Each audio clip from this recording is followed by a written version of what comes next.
Welcome to the Bay Area, that yay area. We break barriers cause we way scarier. With our great characters, we way spectacular. There once was a little Asian girl who came from the Bay. Now she's a great SF woman who grew up from the 408. So you can be someone in New York, be someone else in LA. But when you come to SF, be yourself is pretty damn great. Okay, so she didn't care about her math or about her grades or being a lawyer or a doctor. She just really wanted to create. Turned 18 and got on her way. Went to an art college, being all gay. Experimenting, living in her lane. Now she was 415 every single day. Yay, yay, yay, yay. Welcome to the Bay. This is the area to be in a nutshell. What else is there to say? Speak the realest shit ever. Then well, do you truly believe in her desire? This album, this bombshell. This is her fire. Listen to her excel. This is hip hop 106.1. This is KMEL. Yo, this girl from the Bay AA hitting your airwaves. You know, you must just give her your most undivided attention. Yes, cause she's all done asking for permission. She's all ready to bust. You don't hear it often, but when you do, Tifa is a name you can trust. Welcome to the Bay Area, that yay area. We break barriers cause we way scarier. With our great characters, we way spectacular. Yeah, Oakland, Vallejo, San Francisco, Richmond, San Jose. Stand up, yay area. We yay spectacular, baby. Look, she ain't got no empty bars. She's an MC spitting hard with a whole lot of heart. This is her city and it's inspired arts. From 16th and Mission, the very start, to Dolores Park, where'd she go march? Then to Embarcadero, to Oakland, she's going through that blue line bar. Wait, okay, I'ma go ballistic from a capitalistic systemic vision like ham. Hard as a motherfucker, cause wait, this is conscious rap like damn. If you know me, dismantle the police, get with the program. This is New Year's Eve, 09. Please stop lying. Peace to Oscar Grant. Now, come back to the boom boom room where we will resume, bringing all that's conscious to your conscience, from womb to tomb, spitting knowledge through the classrooms, all the way into your homeroom, back to school, out of the Zoom, to real life where we gotta bloom. This is the Bay, the yay, every single day we live it up, pray, going all the way, brave, all around the world, we the best, yay, touche. There's nothing left to say, shit's fire, so pour it up onto the flambe. Queen Tifa is here to help you trust her, cause she is not here to play. Welcome to the Bay Area, that yay area. We break barriers, cause we way scarier. With our great characters, we way spectacular, way spectacular, like way. Oh, you don't love me no more. I can't let it go. Impeccable timing, my soul is aligning. Steadily, readily, heavenly climbing. Head of the board, working on climbing. Cold chair, went down bad. There's a petition and I need to sign it. Going remedial when I am rhyming. Feel like a lineman, need me a Heisman. My ops like jellyfish, who need a spine? I hope you find it. Lurking comments, make it timeless. All this Facebook activism needs to stop. Screen caps every time I cough, real unfamiliar like who is you? Facebook cops, run some errors, low FB Karens. Your feelings hurt, and I'm not caring. Don't like the memes that I be sharing. Boo-hoo, pity you. I ain't Mr. T, I don't pity fools. I don't make the rules, I just play the game. My teacher school spit yoga flame. You and I just ain't the same. Difference is your ass is lame. You David Blaine, I'm Dr. Strange. I'm Barack, you Herman Cain. Where is your album? Where is your product? What have you done except go and snitch? Real life, homie, you a bitch. I hate the word, but I guess it fits. I drop a diss, I make a hit. I choose a side, you play the fence. You can't even come ride the bench. Facebook camping trips, it gets intense. Stalk my page, burn some sage while I get paid and you stay enslaved. Working hard for the minimum wage. You need EBT and some Section 8. Get out my face, ain't no love, it's only hate. You know why? Your ass is weak. Think you woke, but you really sleep. See, I'm the wolf eating up the sheep. I don't bang on computer screens, say exactly what the fuck I mean and I feel. Word is bomb, words can heal, words can kill. I'm too high, can't match the skill. They don't know about the shit I build. I'm front lines and that's for real. Black August, where was you? May Day, where was you at? What about Columbo? Who remembers that? I ain't seen you as a matter of fact. What about the cipher? You too whack to rap? I don't care who you're related to. I don't care who you say it to. I don't care who you play it to. You know who I'm talking to. I don't care who you're related to. I don't care who you say it to. I don't care who you play it to. You know who I'm talking to. He had to say his name. Roll pass fired up. We in the session.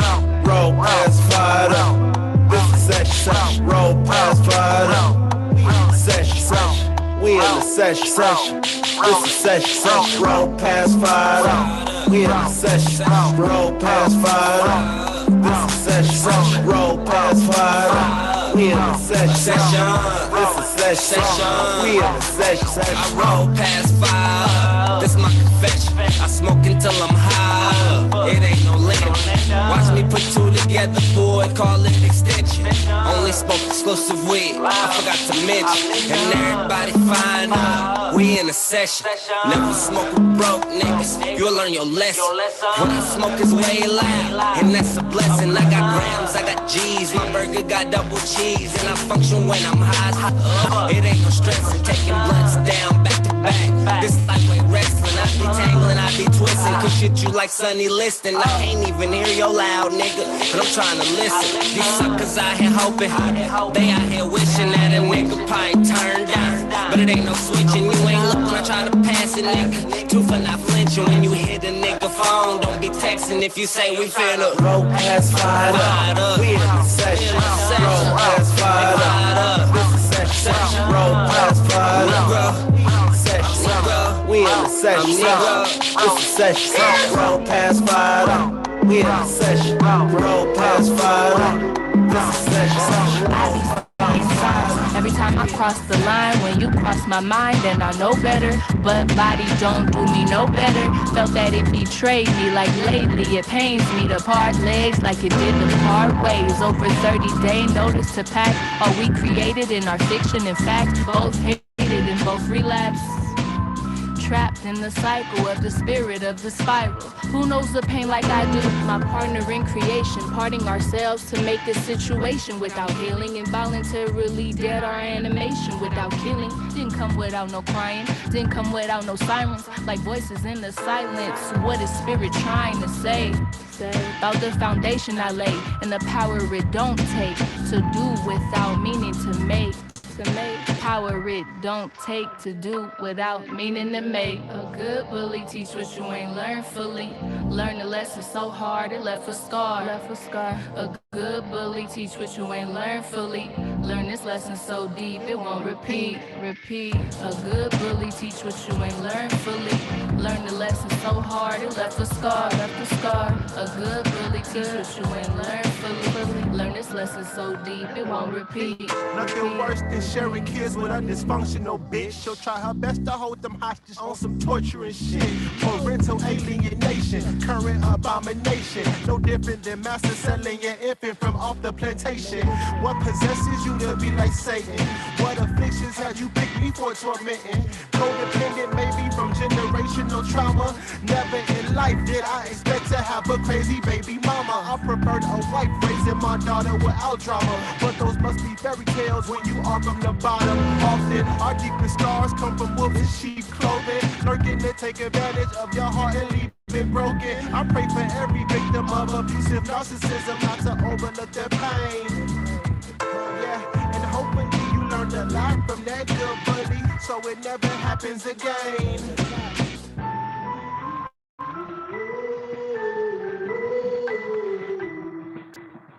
A good bully teach what you ain't learned fully. Learn the lesson so hard it left a scar. A good bully teach what you ain't learned fully. Learn this lesson so deep it won't repeat. A good bully teach what you ain't learned fully. Learn the lesson so hard it left a scar. A good bully teach what you ain't learned fully. Learn this lesson so deep. Nigga, I know where you from, nigga. You ain't that type, nigga. You frontin' for, nigga, you ain't even like that for real. You ain't gon' make it, you basic. That's the fuck you thinking. You gon' drown and come back killing shit, nigga. You think you Jason? Hell nah, if you fail off, just embrace it. You waiting on your break, it's nothing but a waste of patience. I know rappers that's killers, I know rappers that's hard. You ain't squeezing them triggers, you ain't one of them bars. You rap how they rap, and shuffle how they shuffle, but don't act how they act, or hustle how they hustle. That's why they don't discuss you. Your lifestyle should discuss you. No hoe I know will lust you. Your team can't even trust you. Your head just shot, your shit got blocked, go back to 9 to 5. Everybody fail, cuz pay the shit no man. In fact, rap the nine, fill it up with lead. Just to clear your mind, put it to your head. Trust me, you'll be fine. Jackie, don't be scared. Squeezing, you gon' end up everywhere. I got these voices in my head now. What's going on in my life? I swear I need to get my mind right. I got these voices in my head now. Man, I don't know what to believe. Someone, could you come and help me, please? I got these voices in my head now. I got these voices in my head now. I got these voices in my head now. I got these voices in my head now. You getting old, Jack, where your hoes at? You got dough, Jack? What you out here doing? Pitching nicks? Who you know back? Man, you need to get your soul back. Shit is so whack. Inside the game, these niggas lame and caking, and you know that. All you need's a hit and proof. You that nigga flaunting if you wanna know the hit and truth. You keep yourself dormant, you got no opponents. You are all alone, and it's important that you notice you are not gonna make it unless you are focused. You scared, nigga? Unprepared, nigga? You don't like hoes, huh? You don't like head, nigga? You can't like money, dawg. Look how you care, nigga. You like to sleep, don't you? You like the bed, nigga. My nigga, dive in, quit your hiding, stop your whining. Get yourself beside them presidents like you Biden. Get a team, get some green, then divide it. Don't let me talk again, I'm tired. I got these voices in my head now. What's going on in my life? I swear I need to get my mind right. I got these voices in my head now. Man, I don't know what to believe. So when could you come and help me, please? I got these voices in my head now. I got these voices in my head now. I got these voices in my head now. I got these voices in my head now. I hear voices in my head sometimes. Y'all don't hear that. Y'all don't hear that. Okay, never mind. I can't think every time I blink. I see myself bleeding because these demons may not need a shrink. Hold on. I hear voices in my head sometimes. Y'all don't hear that. Y'all don't hear that. Okay, never mind. I can't think every time I blink. I see myself bleeding because these demons may not need a shrink. Hold on. Yeah, I was taught a scared man can't win. Half heart, half money. I was homeless, never bummy, sometimes broke with little money. Had a dream and put in work, whether rain, snow, or sunny. Early bird, get the worm, early nigga, get the money. I take hustling seriously, ain't a damn thing funny, nah. Ain't a damn thing funny. I take hustling seriously, ain't a damn thing funny, nah. Ain't a damn thing funny, My ex calls me a rude dude. I had to leave her cause her head game was boo-boo.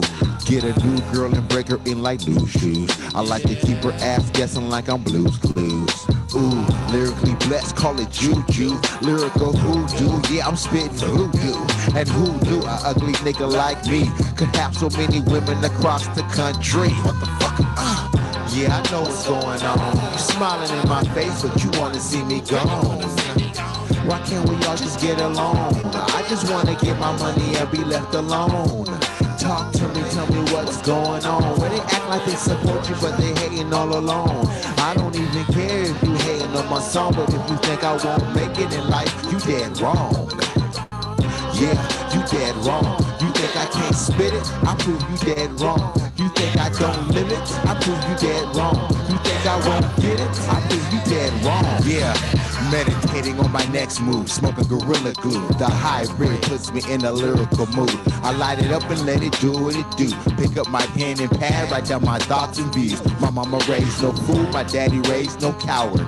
I spit the real deal every top of the hour, top of the morning. Good morning, America. I see the White House got the world in hysteria, but I'm not scared of you. I don't know fear. I predict Trump's impeachment the end of the year. No year 2020 in my vision, and I can see clearly now. Fuck the system. My roots are from a lyrical jungle. I stay humble. I spit real rap, don't trap nor mumble. I don't freestyle cause I'm too humble. I write my verse down to tell my struggle. Yeah, I know what's going on. You smiling in my face, but you wanna see me gone. Why can't we all just get along? I just wanna get my money and be left alone. Talk to me, tell me what's going on. Where they act like they support you, but they're hating all along. I don't really care if you hating on my song, but if you think I won't make it in life, you dead wrong. I'm contemplating life through the lens of death. Sleepless nights begging for a rest. Cardiac is sped up from things gone bad. Hot sweat on a platter, queen size with a ladder and a pea underneath. Is this how it be? An eternal sleep without repentance. Better get started, hot some water, light a candle and go far in. As far as time's concerned, it's a blur. All I'm in is all there is.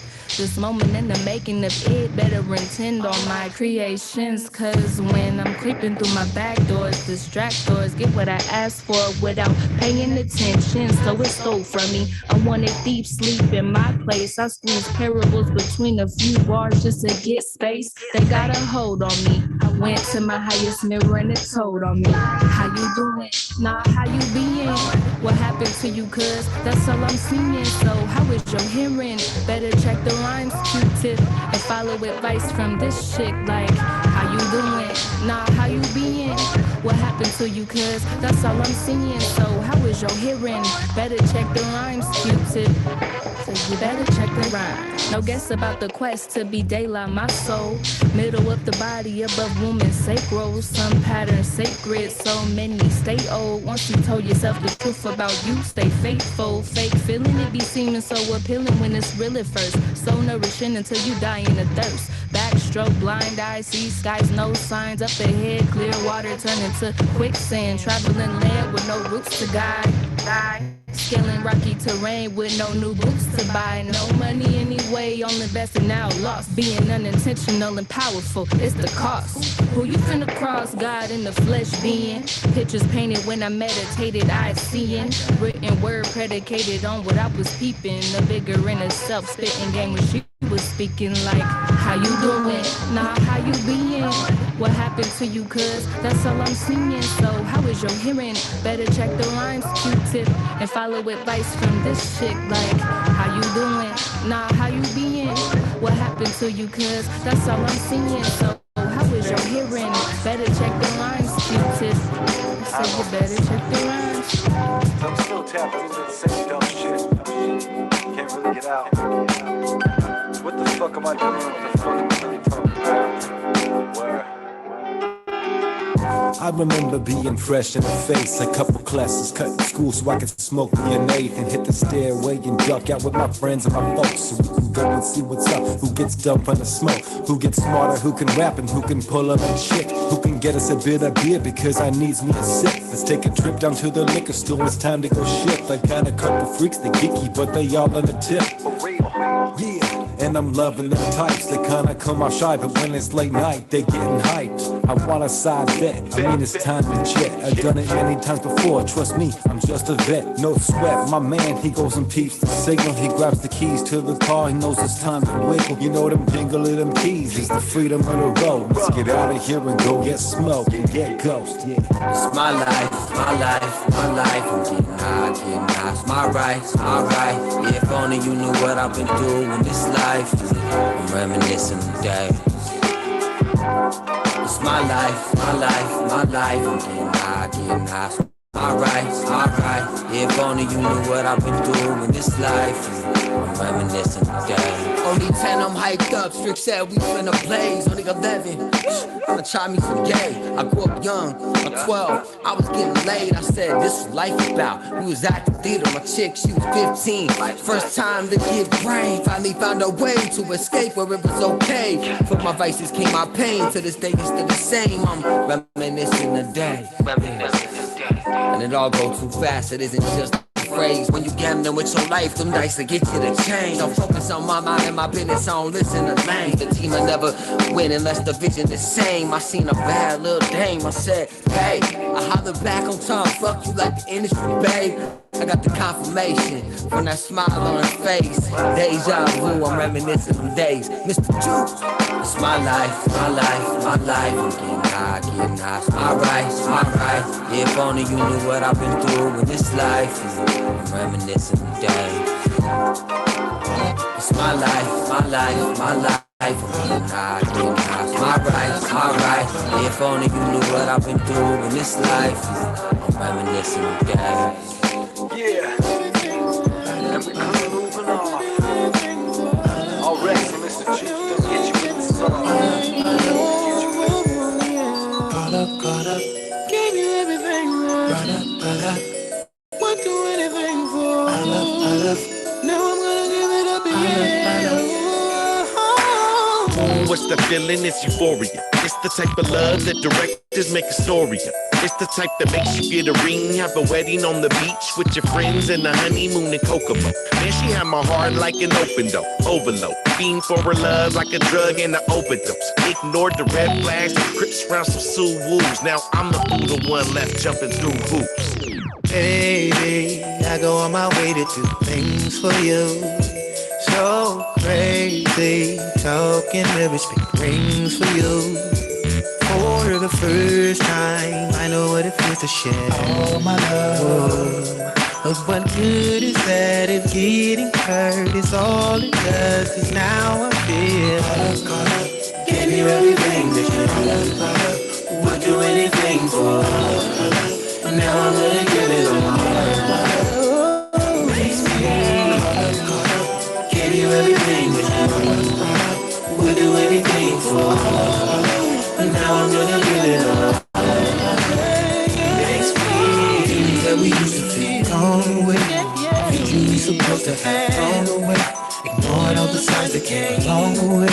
So now we can't even get along with it. Things went bad, where to go.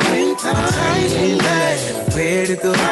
Tried to show you how I never did before. You would only take never giving up. You started off so strong, I thought I met the woman for me. So I came more correct than any other one before me. I was looking past your scars, I was looking at your heart. You were looking out for you, I was looking out for ours. You say you ride or die, I think you like the sound of it. When the times are tough, you ain't the type to stick around for it. I ain't gonna be the one that's hounded and I'm drowning it. Even though it's hard to take the steps to turn around from it. I ain't for the meddling or settling, especially when I can have it better with Loretta, Kim, and Evelyn. You can call it petty, but I revel it. Cause I was taking chances that had me completely out of my element. You ain't even deserve it, I gave it still. I done picked the groceries, made the meal, and paid the bill. And you ain't even had the decency to even clean the dishes. I'm finally chucking deuces to this bitch, man. I swear she had me caught up, getting everything that you would do anything for. Now I'm gonna give it all. Makes me caught up, gave you everything. Do anything for, and I'm gonna give it up for. Baby, not the type of person that you claim to be. So crazy, type of bitch I'd be ashamed to be. Had to pour some out for all the punk bitches out there, yo. Smoking weed still makes you wanna go skate, but I'm tired up, I'll sit in Trail Bay, knocking down the king after a stalemate. Fish lose a battle, hell you say.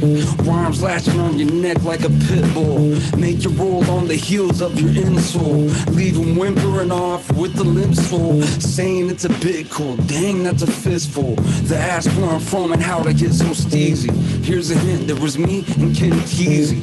Through the legs, crossfade behind the back spin. Do it all day with the grimy half grin. Loose cannon, give props to who's standing. Do damage if I wanted to and gotta prove nada. Grab your notebook, my friend, I got some new data. Walk around like I gain untouchable status. Carry myself well, somewhere along the line my ego fat and swell. Gain confidence, I gain knowledge, call it how I see it. Don't talk about it, be it. Leave a wannabe gawking at the thesis like they can't believe it. Got the high score, they couldn't beat it. And don't let up, don't give up. Get it going, hit it, take it, so what? I won't let up, I go so nuts. I gotta get, I gotta so yeah. Part of the fuck ups, also known as the fuck you see. DJ Fresh, DJ Fresh, DJ Fresh. In this story, the world will stop. My nigga stay sweet. DJ Fresh. My nigga Sonny from Brooklyn, you know what I mean? From the town. Get money all over the globe. No. Nigga, I'm back on the block with that stuff. Move like a dope, so these niggas can't touch me. Can't control this money and shit acting up. I bag the stuff, pushing on my hammer when the night falls. See what your boss, you got the bundle in the pussy. You non-hustling ass niggas is 50s. You's a rookie, I get the cheddar like a bookie. Miss me, man, the situation smell fishy. With the heater in his face and make his drawers pissy. Selling coke is a risky business, but nigga, I got bills if you dizzy this shit.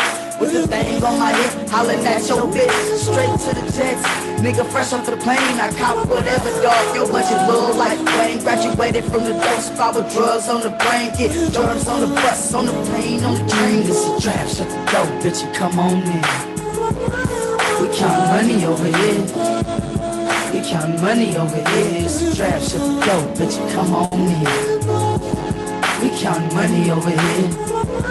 We counting money over here, this a trap. Shut the door, bitch, you come on in. We counting money over here. Yo, fam, you in the place? Yeah, you should assume. You got enough space? Nah, give me some room. So what you saying, yo? Prepare for getting yours later. I'm Mike Fish and I ain't playing with no sport haters. Real recognize, real fake evacuate. Positive forces unite and collaborate. I imagine it, the fam kicking back all day. Pleasure of effort, passion to play. Crack at the reins, train of thought on the track. Last chance on the tape, start running it back. Smooth Beats Productions at the function. Come through, swoop the mic like a gust of wind. A lot of spite in my fight, I rarely take flight. Getting good at shaking off the stage fright. Weak MCs going for the gusto. I come hard even when I fuck slow. You in the place? Yeah, you should assume. Yo, you got enough space? Nah, give me some room. So what you saying, G? Yo, I ain't trying to be a star. My name is GZO and my style is rated R. Give a fuck, bruh. I'm just a rebel who happens to rap. What? We recording now? Whatever. I'm scratching my ass.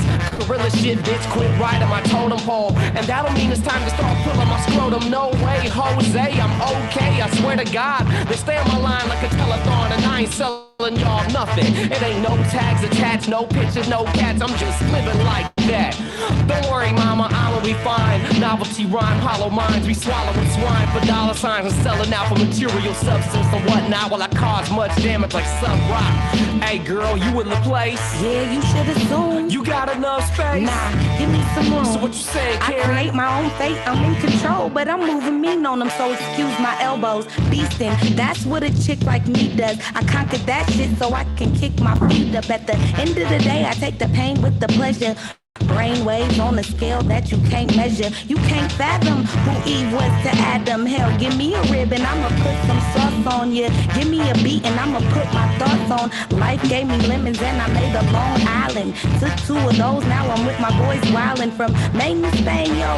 We in the building, providing good vibes, so you might catch a feeling. But don't be surprised, put your hands to the ceiling. Yo, Lick, you in the place? Yeah, you should assume. Yo, you got enough space? Nah, give me some room. So what you saying, bruh? I define spits from the depths of Babylon. God bless the monolith. A champion, the champion sound. The sons of anarchy, the lords of chaos get down. My monical's the monolith. I stay on point to shoot to get the hellraiser.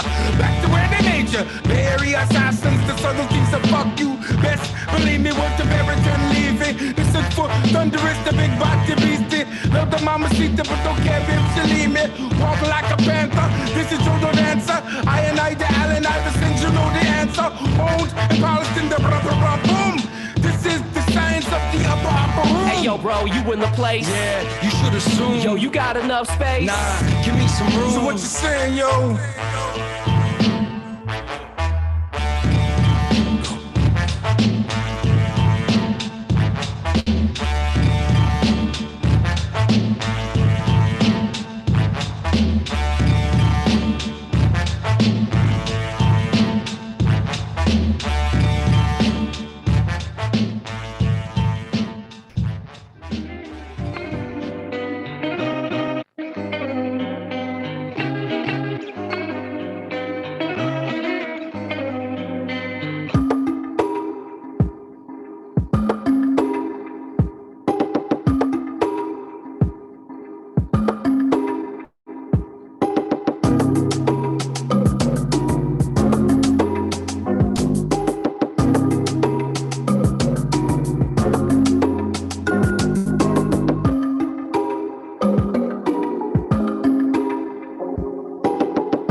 Yeah, I am.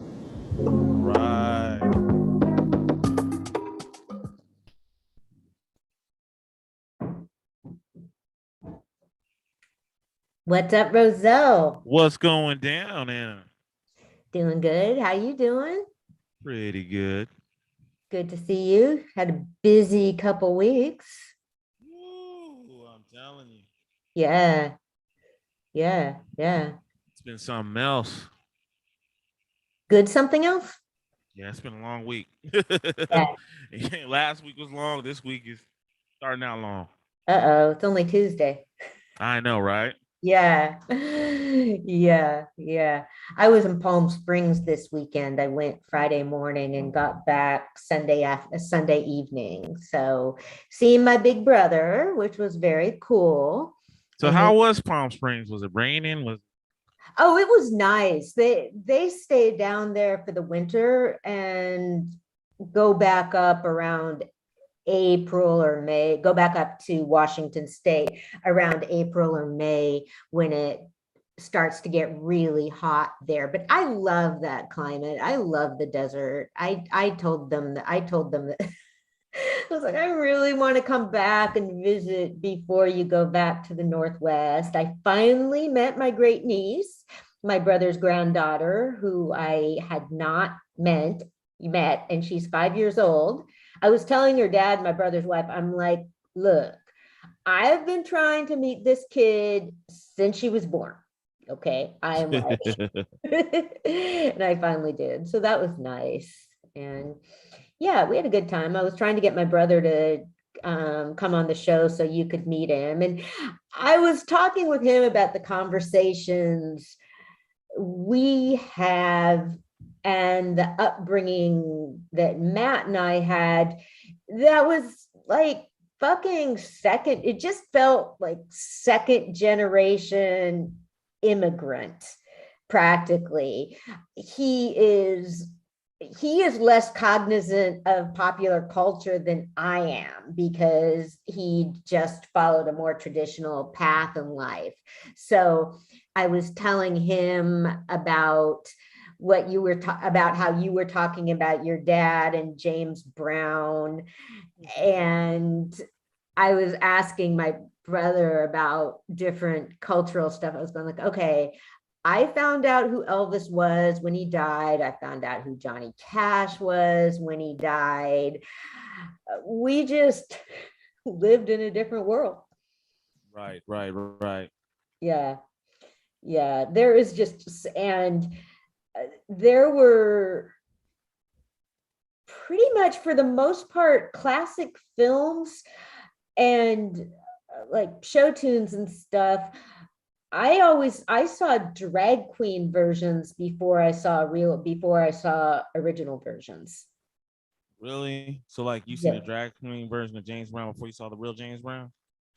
No, not James Brown. Oh, okay. Oh shit. I saw the drag Barry White before I knew who Barry White was. Did they sound like Barry White? Well, yeah, because they lip sync. Oh, gotcha. Okay. They lip sync, and yeah, it's the persona. I was at a drag king contest, and someone who I really got to be great friends with, and shit, I don't even remember what song did they do by Barry White? Do you know? Me and Mrs. Jones. It's not Barry White. Well, no, that was. I'll ask Lou. I'll ask my friend. I'm gonna text her and ask. I'm curious what song they did by Barry White. Okay, yeah. I'm gonna text her now because at the time, Fresh White at the time was using female pronouns. Fresh now uses male pronouns. And he wasn't going by shit. His name was like Renee or something. I don't know. He wasn't, but he came out doing Barry White, and the audience just went crazy. And yeah, so then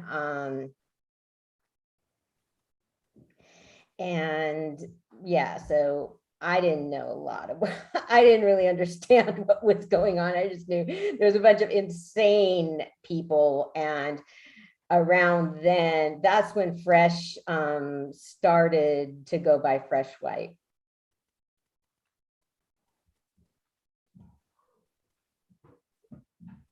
Okay, so so we were talking about those things. Hello, Trika, how you doing? Oakland Mind, hey, we'll be getting to you shortly, dear. Okay, so I guess so some of that kind of does bring us back to Ukraine, because it just, and the war going on there right now. And pretty much nobody thought, nobody thought that Putin was actually gonna do it, that he was actually gonna invade, because it's believed that ultimately it will weaken him and that it won't turn out very well for his administration, if that's what you want to call it. But in the meantime, it's fucked for a lot of people. There's 1 million people have fled Ukraine there. And something I want to bring up is that Black people in Ukraine, both Ukrainian citizens, because guess what? Not all Ukrainians are white. And yeah, I was looking at that. There was a girl. I read something about some girl that was she was trying to get to, I think, the Poland border. Yeah. So, and she was they turned her away. Yeah, and they get a lot of I guess they got a lot of Nigerians down there. Is that what? Yeah, and a lot of people from South Africa. Ukraine has a lot of international, and Nigeria. Ukraine has a lot of international students.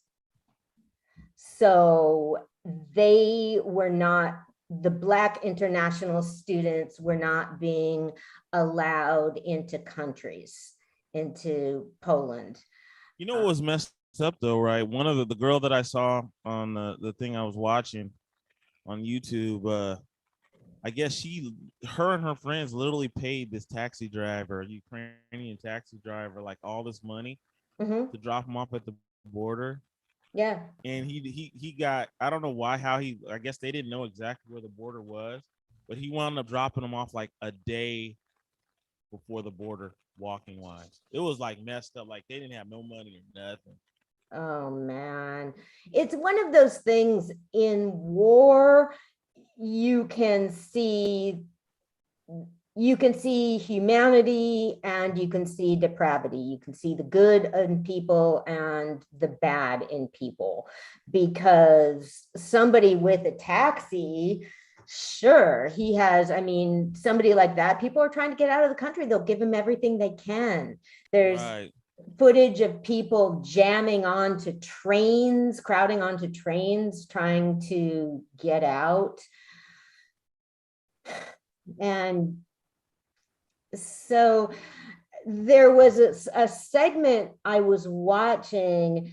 The foreign minister of Poland said flat out that they were going to help Ukrainians because Ukrainians were white like them. Wow. Flat out. He said it. Yeah. And there's been a lot of real racist coverage. There were some British newscasters who were saying, oh, this is really different. This is like us. This isn't like covering Afghanistan or Iraq, because these people are like us and these are advanced societies. It's like, what? I'm like, can you say cradle of civilization?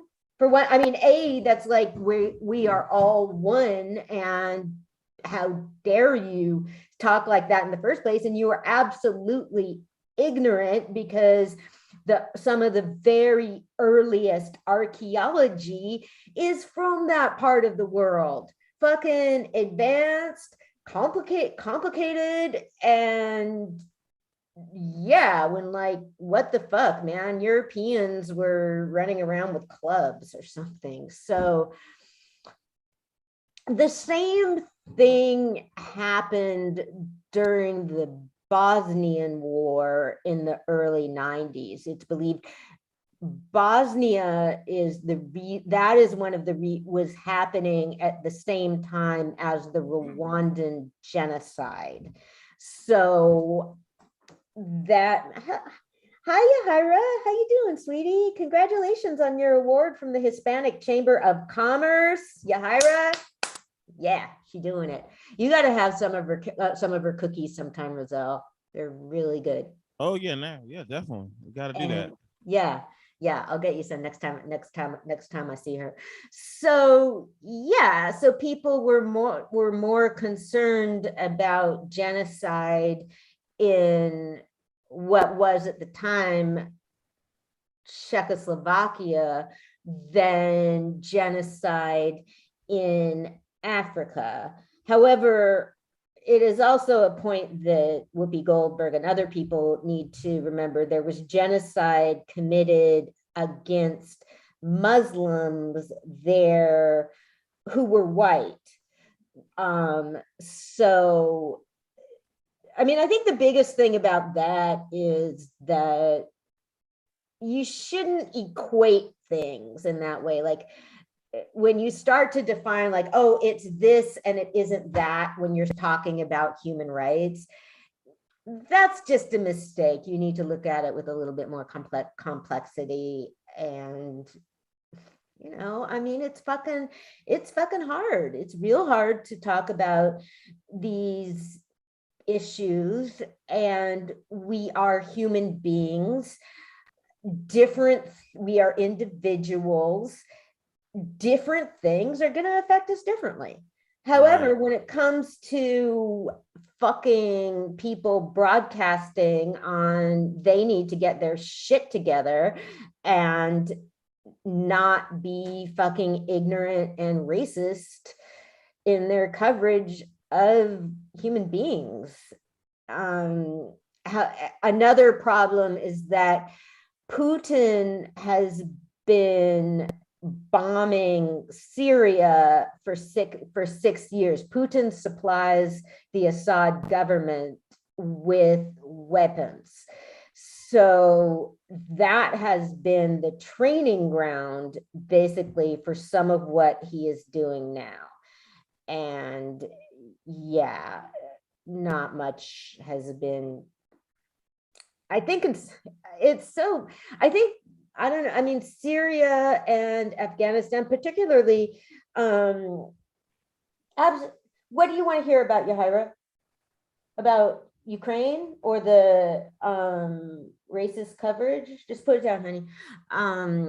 And you definitely can kind of tune stuff out when it's been going on for a long time. Meanwhile, I myself remain very sad and angry at what has happened in Afghanistan, because the Taliban has done their thing and women have had their lives taken away from them. And the connection between that, I mean, there is a direct connection to that and Ukraine. That's what war does. It changes everything. Your whole world just changes. And now there's people fleeing Ukraine with nothing. There's also a lot of Ukrainians staying and fighting. And there was a segment, okay, this pretty much brought me to tears, showing a Russian soldier who had surrendered, and this was filmed. He was with some Ukrainians who gave him tea. That part of the world always drinks tea and pastry, and let him call his mother, and he just started sobbing. It was just so sad. He was saying that he didn't know why they were there. In Russia, they don't have a choice about joining the military. He didn't even know why he was there or what they were doing. So, oh my God, just watching, he was probably like 18 or, you know, just wanted to talk to his mom. So yeah, it's just really scary. Has anybody, okay, yeah, definitely your high risk. So, okay, so a no-fly zone is being talked about. The Ukrainians are asking for a no-fly zone. I thought it was like, well, yeah, can't you just like make it so nobody can fly overhead and drop bombs? But if NATO were to enact a no-fly zone, that meant as soon as a Russian plane entered that zone, they'd have to shoot them down. That, I guess, is the rules of no-fly zone. Now, like Sweden and Finland want to join NATO.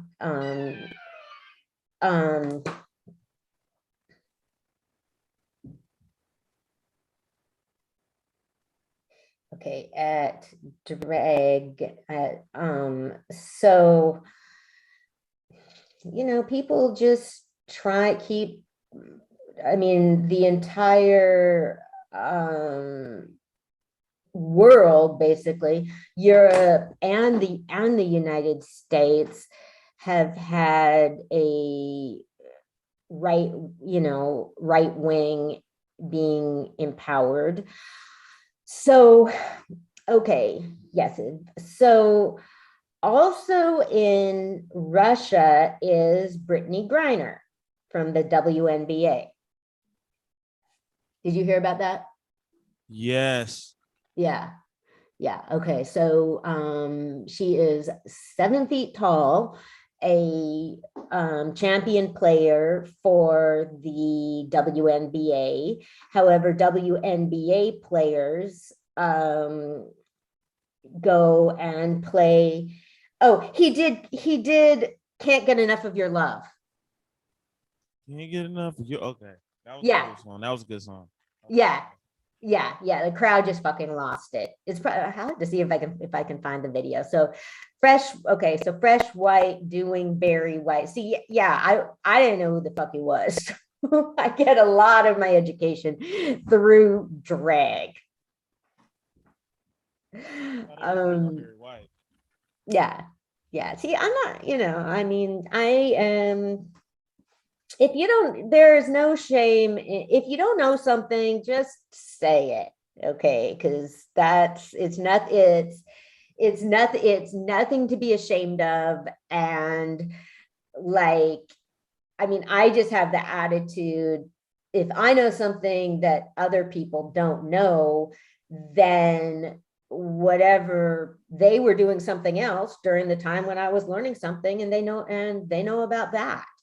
We got to learn from each other and share culture and experience. So Brittany Griner and other women athletes play overseas because they don't make any money in the WNBA. She makes $220,000 a year. That's it. As a top athlete. I mean, you can make that like working for, I mean, that's like I don't know, you can make that working for the city or something. And I was also reading that there's an issue with the WNBA teams. They're supposed to fly coach between games. They're supposed to, and like, what? They're supposed to, I mean, they're like playing, they need to like cram themselves into, that's horrible. I mean, they're all real tall. They need to be able to rest on the plane. Right. So yeah, so that's just real fucked up. And Brittany Griner is gay. She came out in 2013. At the beginning of her career, and has received a lot of abuse. So Russia is not a good place to be gay. So then apparently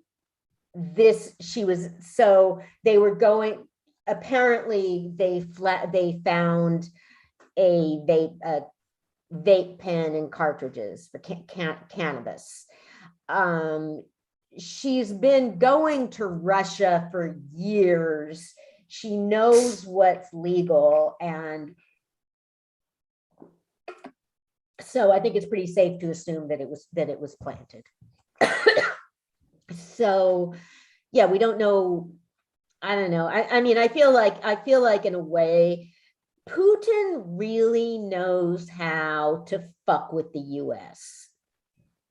He's like, okay, we're just gonna hang on to this 7 foot tall Black gay woman, so that to illustrate the character of the United States. Because, you know, there's going to be some of us that are saying like, hey, what the fuck is going on? Whereas, you know, I mean, there's other people he could have snatched and gotten more attention. And I don't know, man. As soon as war broke out, she should have left Russia, man. She couldn't. She was already locked up. This happened. This was before the war. It was before the war. Oh wow, I didn't know that. Okay. Yeah. It was a couple weeks ago. Okay. Yeah. I thought it was like around the time the war happened. No, it just only was made public around the time the war started. Ah, gotcha. And I think that must have been, I think that must have been deliberate on the part of her family and legal team, because, you know, yes, Brittany Griner does not get sufficient publicity, but there would have been some. We would have known about it, you know. Yeah, that's weird, because the way that it comes off, you would think it happened like she was down there during the war. And like it happened during the war. I didn't know. Yeah, that's crazy. Yeah. But I don't know, me personally, and I've seen too many of those shows where they had Locked Up Abroad and Broke Down Palace and all them kind of shows and movies. It's like, you know, I don't even care down to even just weed, man. I just don't see bringing, if you do, bringing anything over to another country. Well, I'm sure she didn't. Well, no, I'm not saying she did, but I'm just saying I don't see why some people do that. Well, me neither. Like, I mean, that just don't even make any sense. Yeah, me neither. I mean, it's easy enough. I'm saying she did it, because I don't know if she did or didn't. Of course she didn't. On her point of view, but I do know there are, from, you know, just, you know, watching these stories and so, I mean, some of these people be doing stupid stuff like, really, you gonna go to such and such, and you know, it's just, I don't know, dude. It's just kind of yeah, definitely. I mean, there are a lot of cases where people are going to take that risk, but she's been playing in Russia for 7 years, so she knows what she's doing with it. So let me ask you this: why do you think they would set her up?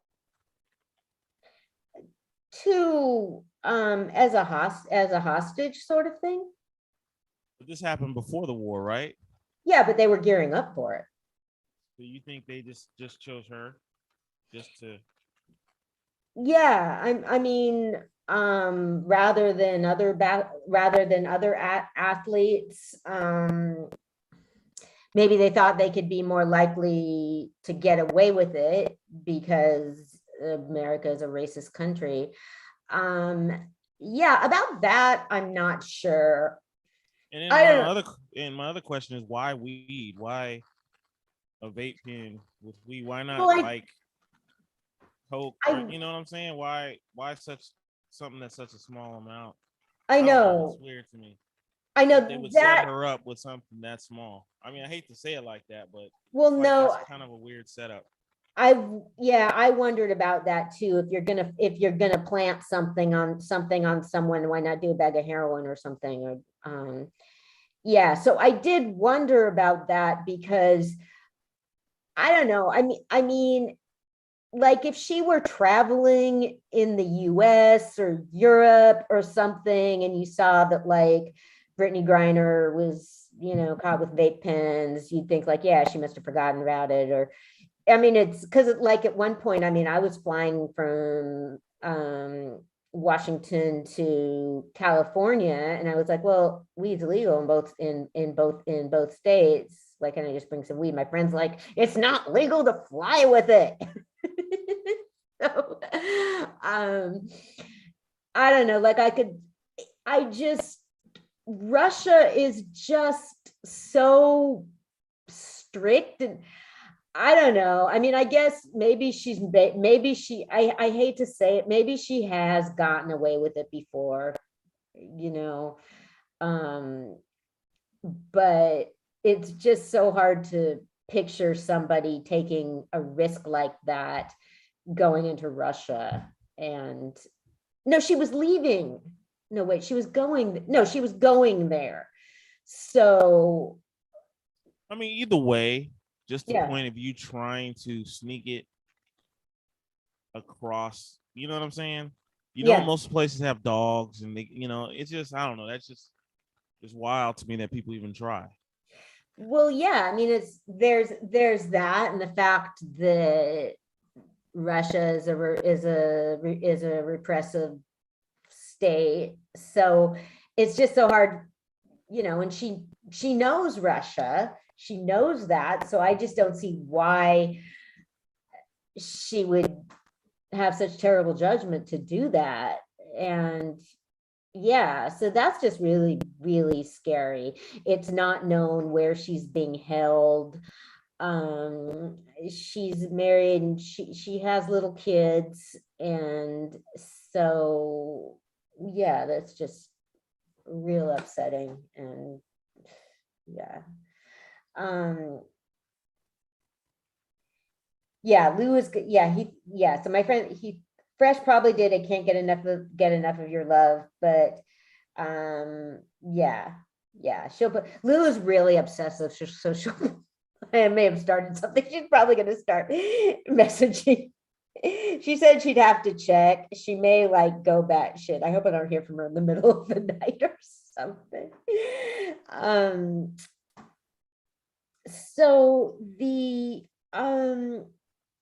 So some more about Ukraine.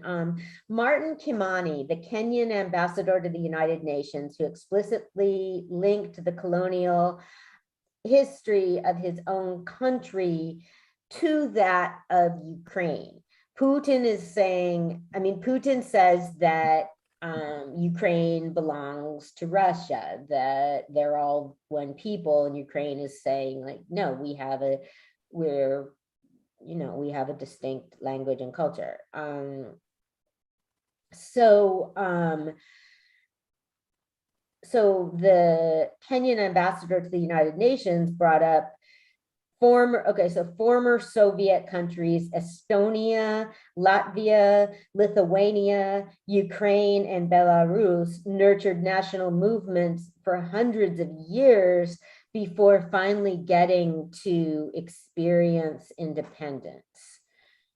So I think partially the reason I don't know. I mean, I just remember these names from books from when I was a kid, and that there's people whose last names will indicate which of those little towns or countries they came from. Quick question for you. Yeah. So I was looking up into that Russia stuff. What do you think about the whole political side of that? Like they got these far left or far right people, not in Russia but Ukraine, that are fighting, or something about the far right. Like, well, they've always had separatists. That's one of the things that happens. There is a separatist movement in Ukraine of people who say they're Russian. So they've been fighting the Ukrainian government for years. And so one of the things Putin did initially was move troops into that area, claiming that, well, it's Russia. Is that what you mean? Something like that. But I heard they had a group that was helping Ukraine fight, but they were like kind of like racist. Or well, yeah. I was just looking at that too. I mean, there's mercenaries going over there. People from other, there's people from other countries going there to fight. some for good reasons and some for bad reasons, but there's been the stuff just works generationally too. I mean, there is a whole movement now of, I guess, young adults who are kind of lionizing or Stalin, who are talking about, who seem to be praising Stalin. It's yeah, I mean, it's kind of like and it's, yeah, I mean, you know, some of that you could say has to do with dispossession, if economics. In a poor economy, people like want to think that it used to be better. Like, oh yeah, my grandparents had it so much better. No, they fucking didn't. People starved to death under Stalin. So there's that, along with the United States far right. It's just, you know, the US neo-Nazis and three percenters. I'm reading a book now about a journalist who has gotten cases reopened. He got the case reopened for the Ku Klux Klan member who assassinated Medgar Evers, and in his yard with his wife and children inside. And the book, he was doing a lot of this in the 90s. So I think Myrlie Evers, I think she died not that long ago even. And he was working on another reopening cases in Mississippi when there was, so yeah, I mean, it's just all so recent, and the children of civil rights leaders who are trying to have the assassins tried. I mean, a lot of them are like my age. That's my, you know, a lot of them were born in the 60s and, you know, older, you know, most of them are older than me, like born in the 50s, but so yeah, I mean, it's the far right resurgence, but I don't think it's necessarily, is Trika still on here? I don't think it's necessarily a resurgence at all. Like, okay, yeah, genocide, yeah, okay. Trika knew Putin would do it. Genocide occurs more often than not, yes. And it's all about oil and money. Yeah. Basically. So, okay.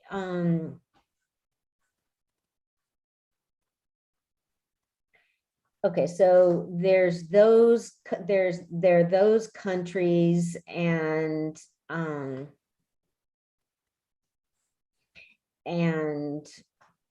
yeah, okay, so basically we can say resurgence of the far right, but we, like, you know, who the fuck thinks it ever really went anywhere? And I mean, when I look at cops lynching people, and, you know, which I think that is a lot of what they do, you just think like, yeah, they are carrying on what their parents and grandparents did.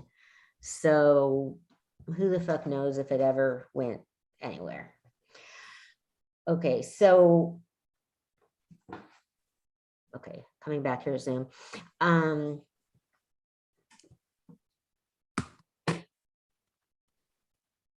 Okay, a company. So we've been talking. Okay, so I just sent our guests their invitations, so they should be coming on soon. Okay, so a company controlled by sanctioned Israeli billionaire Dan Gertler will return mining and oil assets to the Democratic Republic of the Congo. He's been under U.S. sanctions since 2017. So the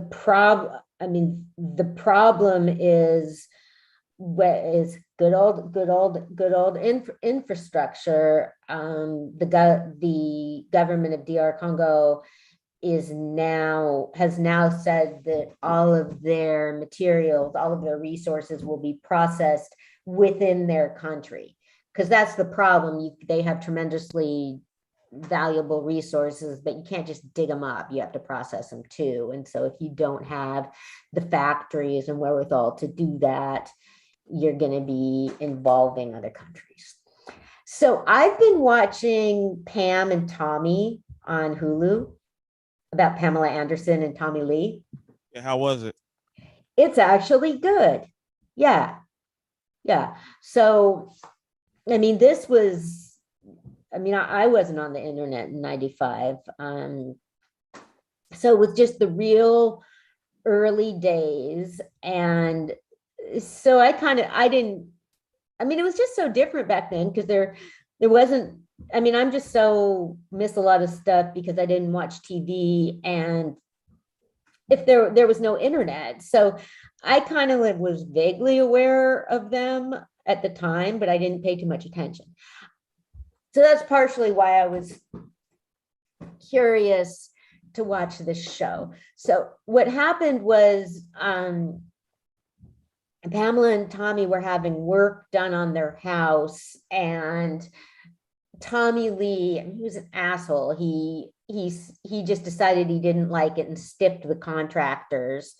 I was like, fuck these. I was like, God, y'all was stupid not to have wait, you had no contract. You're just, that guy fires you, he owes you $20,000, and you're just gonna not do anything.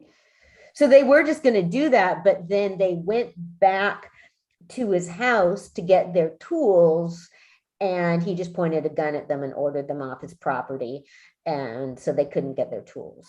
So, okay, why you not take legal recourse in a situation like this? Instead, this guy decided to get revenge. So it's unclear how he managed to steal a safe from Tommy Lee's home, and part of how he was able to do it, Amani, if you're listening, I just sent you a link, was part of, since he installed some of their security cameras, he was able to bypass them. So he stole a safe. I was reading about it. It's just, how the hell do you break into somebody's house, garage, and steal a safe and get it out without being caught? Hey, he was the one who installed it. Yeah, I guess so. Yeah, but he didn't install the entire system. He probably installed and set it up enough to know how he can get to where he needs to get to. Yeah, I guess so. And just because he didn't install all of it, he might know some stuff about some of the other stuff that had already been installed. Yeah. But he needed to get this out with a dolly. So, yeah, so he took the safe and found, like I mentioned, guns and jewelry and valuable stuff and the sex tape. So he was trying to shop it around to sell it, but nobody would buy it because they knew they'd get sued, since there wasn't a release. So these guys figured out how to get it on the internet. So it was, early internet porn, basically.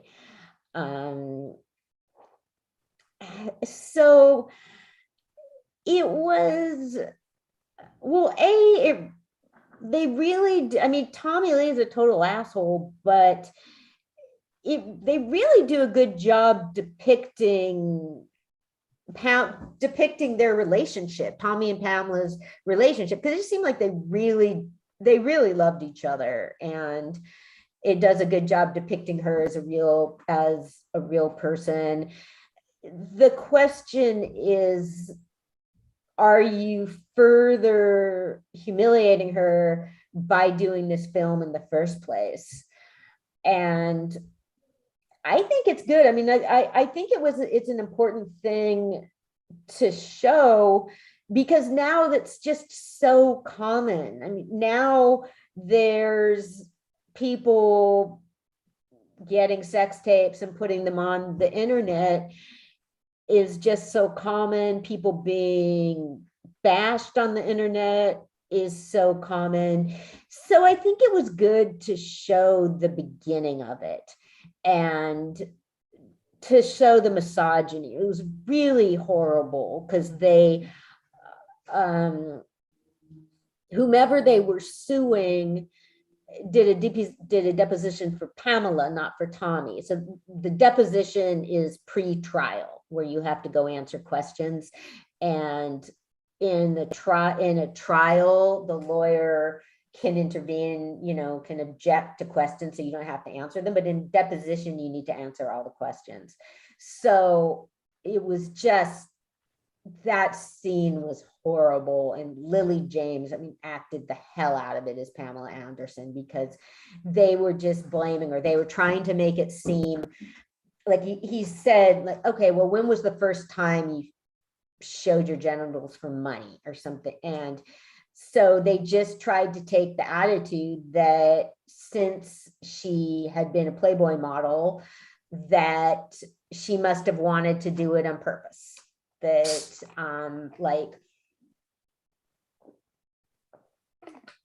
like how she phrased it was, they were portraying it as though since she had chosen to put forth a sexual persona, that she had forfeited her choice about that. And there's some lines that really sum that up. The character that Najee, hey, the character that plays the carpenter that started it all has friends in the porn industry, and I'm just finishing setting everything up. They don't know. They didn't know that the tape was done by him, and they're talking about it. Then they find out that it was him, and she's like furious. She's like, get the fuck out of here. And he's like, well, what? It's porn. She's like, no, it's not. Porn is where you sign a release. I mean, porn is something that you choose to do. I mean, this was personal. This was a personal sex tape that people do for themselves. So it's like it's like she was being shamed for something she chose to do as part of her private life. So yeah, so it sure seems a long time ago, man. Early days of internet porn. Sigh. So hey Najee, how you doing? Yes, and Amani, hey, how you doing, you guys? We're doing good. How are you doing? Doing good. What's up, y'all? What do you do? You know what I'm saying? Doing our thing. Y'all know how it be. Yeah, man. I am just so happy that we had such a great time with each of you being guests. So we thought that we would invite you back because you are a power duo. Yeah. Yay, power. Power duo. Yeah. Happy International Women's Day and Women's History Month. Absolutely. So So guys, in case, okay, so whomever is listening, Najee does a show called, it's called Black Men Meet. Yep. Black Men Meet. Yeah, on Twitch. Yep. Yeah, yeah. So it is very great discussion, and so there's been, which I enjoy listening, and it's just so important for everybody. I mean, for people to express themselves and communicate with each other and talk about their experience in an environment where they feel comfortable. And so, okay, so here's a couple things to tick this up. I mean, first, okay, this show, other places, any of us, we talk about Black history year round all the time. So that's a given, women history and everything, because it's not about the month, it's being accurate. Okay, history, if you study history accurately and correctly and responsibly, you will be studying Black history because that's part of history. I don't like to, I mean, I produce historical events, and some of them, many of them are about Black people. I don't like to say that my work is Black history, because I feel like that is not encompassing. That, okay, if you say history, that can mean so many things. So if you say like Black history, you're like, okay, is this political history? Is this fashion? Is this fashion history? Is this cultural history? Is this blah blah blah blah blah? It's a lot of things. So I try and frame it as, I get real interested in certain individuals. I feel more comfortable in a way saying that I'm interested in political history, because politics is just, it's something that, I mean, it's like an action. You're not claiming that it's people's identity, and that I'm not claiming that anything I do can represent a culture, nationality, identity, all of that. So, I mean, I was particularly thinking about that listening to the discussion about Black History Month. And yeah, and that, it's a given. I know we're going to want to, so yeah, so let's sort of, I mean, I know you guys are both real vocal and sharing your experience and what you know. So you want to kick us off? Yeah. I have a few thoughts. One, this kind of reminds me of how I feel about women's issues. We talk about those kind of things here in the house, and I'm like, here's some resources, here's some ideas, here's some thoughts.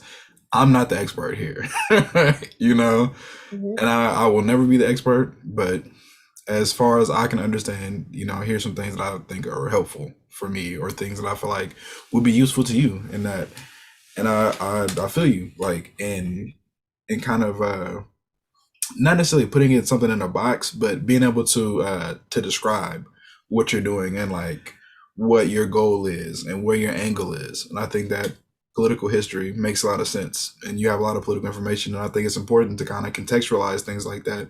Like sometimes we'll talk about revolutionary theory, for example, which is a very specific part of American history, right? Revolutionary theory? What is that?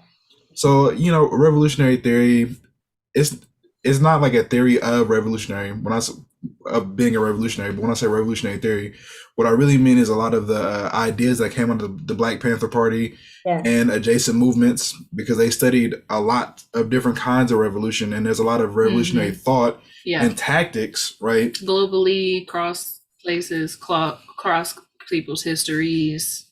Exactly. Stuff we learned about at Quilombo, which used to be lit on San Mhm. Pablo in West Oakland. Right, and so that they taught revolutionary theory classes where you would learn about revolutionary and you would learn about different tactics that people have done and how those things worked at that time and how you could adapt those things to today's situation, you know. And so it in a way it is a theory, but it's also talking about a specific people's idea and kind of a brand or way of figuring out a problem. Okay. So you're talking about it, and what was the you're So saying? my thing is, revolutionary theory to I say think what? I think that it is important when you're studying history Mhm. to contextualize the aspects of history that we're studying or that Mhm. we're looking at. So like it could be political history, it could be revolutionary history in America, right? It could be the music history, Hip hop history. hip hop history. It Right. it's all gonna bleed into other stuff, especially when we do hip hop education. It's like we talk about the folklore, the jam at Cedric Ave or whatever, and the skill and the elements or whatever, like the artistic things that you can actually learn and practice and like do, but also like why did this happen the time that it happened, where it happened in the Bronx, why is the Bronx on fire, why do you see all of this imagery from that time period where that was born? And then you go back to like, well, why were the 70s even like it was? Because the 60s, it was going down. Like it was a lot going on. So it's a lot to try to teach, especially people who are born in like 2011. Like everyone I'm with every day, the kids, they're born in like 2011. I'm like, I graduated in high school 2011. My parents were born in the time period of which I'm telling you they were infants. It's like, it's kind of funny, but yeah, I think something that he was just saying about like revolutionary stuff, revolutionary theories or whatever, something that I took from the reading group I was in at Quilombo, was just like our whole goal was study revolution in different places with different people and try to figure out what would it look like today in Oakland. Yeah. Because none of them look the same. Like anytime that any place has had a revolution or overthrow the government or the system that it was and try to do something else, like it's all specific to the place and time of which those people innovated that thought and that movement. So that shit is like that's a lot to think about. It's a lot. And on top of it, we have this technological aspect that never existed or whatever. So Yeah, and that is just that's just amazing. And I mean, the way social media has changed how people relate to each other. I mean, how we think. I mean, how we relate to ourselves.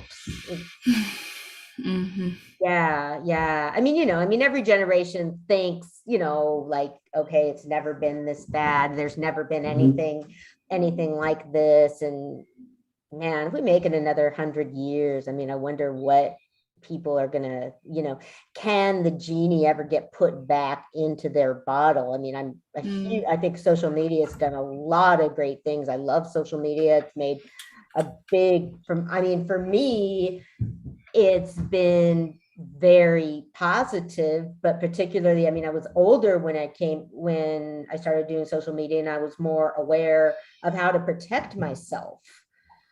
So, I mean, generations that have grown up with social media. I mean, I think there's just, that's hard. That's harder. I think people are just more vulnerable. Mm-hmm.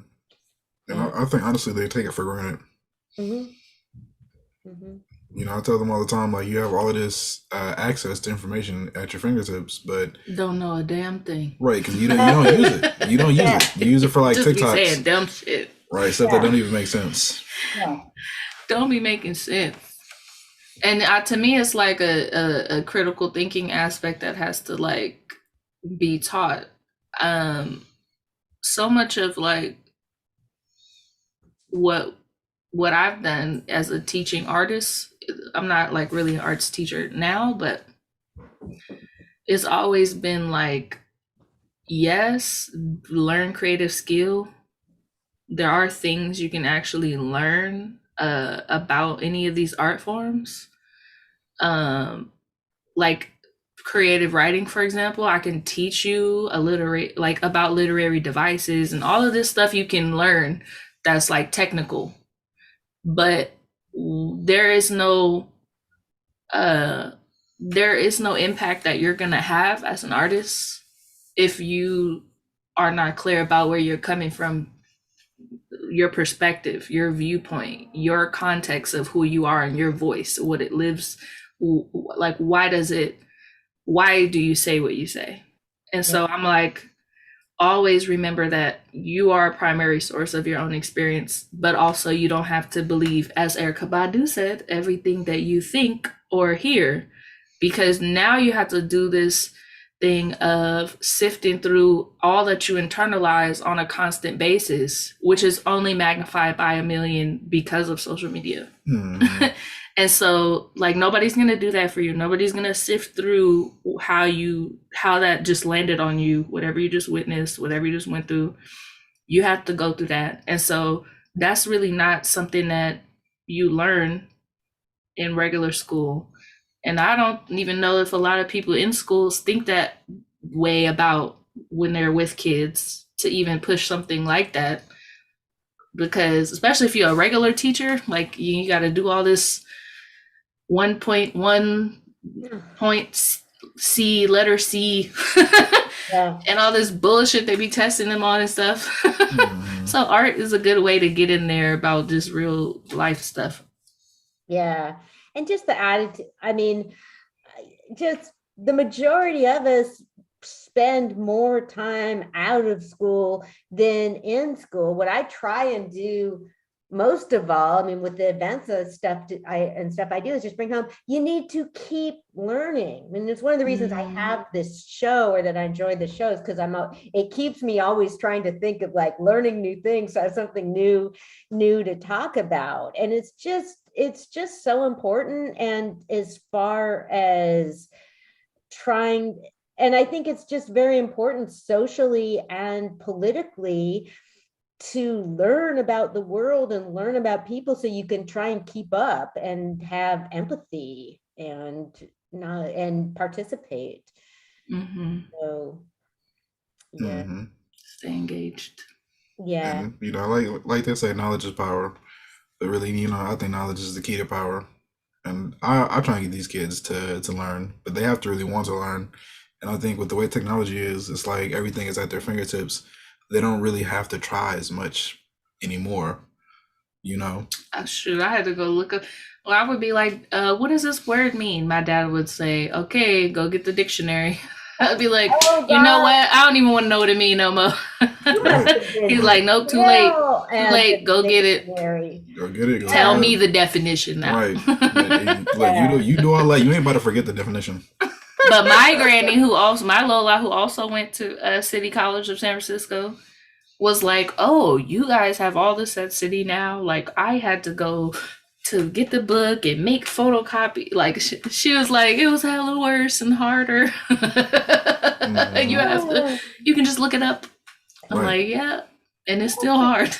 Yeah, but you know, people still spend as much time as at work. I mean, that's the thing about having like more stuff at your finger. It doesn't mean people work less. People are still sleep deprived, and yeah, so it doesn't mean you know, you might be able to work quicker, but it doesn't mean you work better or that. Yeah. I think it's really about kids more than adults. You know, adults have to deal with what they have to deal with. Yeah. I mean, for me, when it comes to adults, it's like you got to choose something, to me, that is going to be fulfilling to you and beneficial to the world. As long as you're doing that, I have no complaints for whatever else you're doing. As long as you're not like destroying people, destroying the world, things like that. You feel me? Outside of that, I'm not complaining. You know. Yeah. Yeah. I'm at a reading group for the Pauli Murray Center, which is on Zoom, and it's neat because it has there's people of all ages in it, which is neat. And then just people with real different backgrounds. And yeah, so some of the older people are I mean, it's like mainly a queer group. That's so, okay, this drives me crazy because, you know, because you have your name in your Zoom box, and I don't always do it. Like, I don't even do it here, but in some contexts, the appropriate thing is to put your pronoun down.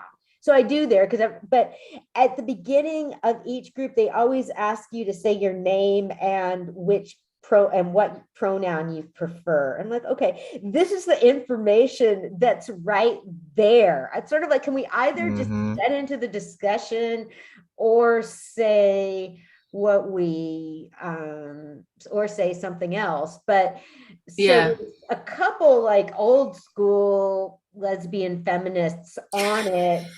Yeah. What they be talking about? Yeah, they are not playing, bro. They're like, call me dyke. And you're like, no. It's offensive. And then we're like, I don't want to call you that. It's offensive. No. Sorry, that's kind of even more my, I mean, I'm Gen X. That's kind of more my generation even.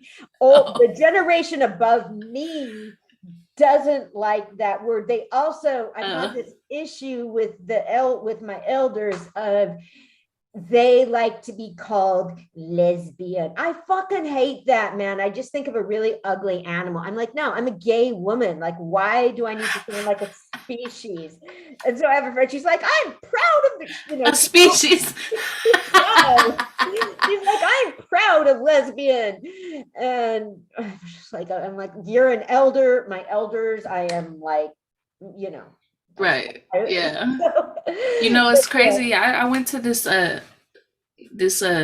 workshop, LGBTQ workshop, something I do called co-counseling, and we were just dealing with gay oppression, but we dealt with a lot of stuff. But the person who was leading, who was hella dope, she was saying hella shit, but one thing she said, which you just made me remember, is she said, we have to remember that different people, particularly the people on this call, we all came to this identity at different times. So if you came into it in the 50s versus the 60s versus the 70s versus 2015, like whatever, you have to understand where somebody is coming from when they're speaking to what it's like for them. And not only do you need to recognize that we came to it at different times, but you need to take them seriously, no matter what the fuck you think. Like you still take them seriously. And I thought that was important when she added that part of like, take it serious, because to me, people can be just like, okay, whatever, you don't know what you're talking about, but I'm not gonna get into it with you, but I'm just gonna dismiss you. And no, like you gotta take them seriously for where they're at. And I thought that was dope because, you know, we always stand on the shoulders of people who came before us, but also we're living here now today, and it's different, and that's just how it is. Like, you really need balance. You really need a balance and perspective when it comes to this. Like, it's not like we're isolated from them, and it's not like they're isolated in wherever they were at, but here we are together. Yeah, you know, and because they'll be saying, some of them are like, well, we don't really get it. We don't really get that. Somebody will be like, well, we don't really get the they pronoun because it's just terrible grammar. I'm like, well, you know, that is that generation. And I will what I will point out, I'm like, this is not new. This is not something that kids came up with. I mean, gender variance has been around for a long time. There are people that paved the way. So when older people are saying like, oh, I don't get these kids today, I'm like, no, there are peers of yours who, you know, who have been going by they pronouns and all of that. It's just, and you didn't get it then because you wasn't paying attention. You wasn't tapped in. Yeah. And just the world was just, I mean, we talk, and you know, but the world was more divided. We didn't have the internet to keep us up with what other people were doing. So I don't know. I mean, you just hope, as long as people are willing to learn and listen and respect each other, that's what you hope. I mean, you know, that's what hopefully people will try to do.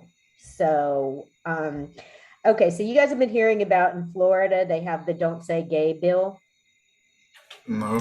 Girl, what? Okay. You gotta tell us what you're talking about. Legislature passed a law saying that, you know, you're not supposed to talk about homosexuality or gender identity to kids, which is however, it is only talking about age 5 to 3rd grade. So I'm like, okay, let's drop the hysteria down here, because I don't really think that you need to be having sex ed or whatever in 3rd grade in the first place. Okay, so let's look at this in a little bit more perspective. So, you know, yeah, they're going in and I don't know. I mean, it's Florida. Yes. Bruh, Florida is a wild. But Yeah. we'll But also, life is wild. he halfway grew up in Florida, so Oh, I did you? did. Yeah, my family's from Florida, so I spent a lot of time down there when I was young. I mean, Florida is Florida, and I think there's definitely you know, some homophobia down there, anti-gayness down there, but it's just, I mean, I feel like honestly people focus on the wrong things. I fucking agree Like- 100% with Like that. these are the laws that you choose to make, bro. Can we make some laws about improving the school system? Can we get some better books? Can you stop hating on people who want to wear masks, Governor? Damn, nigga, you hella mad. I'm sorry. Yeah. Can we get some safety protocols in this piece? So can I just say real quick, and I just put something in the chat. Can we teach some CRT? I appreciate that you said, but it's age 5 to 8 or whatever. So you talking about kindergarten, 1st grade, 2nd grade, 3rd grade? Yeah. Okay. I have 4th graders, and outside of my class, I wrote a whole article about it, so I just put it in the chat on YouTube. Oh yeah, please do.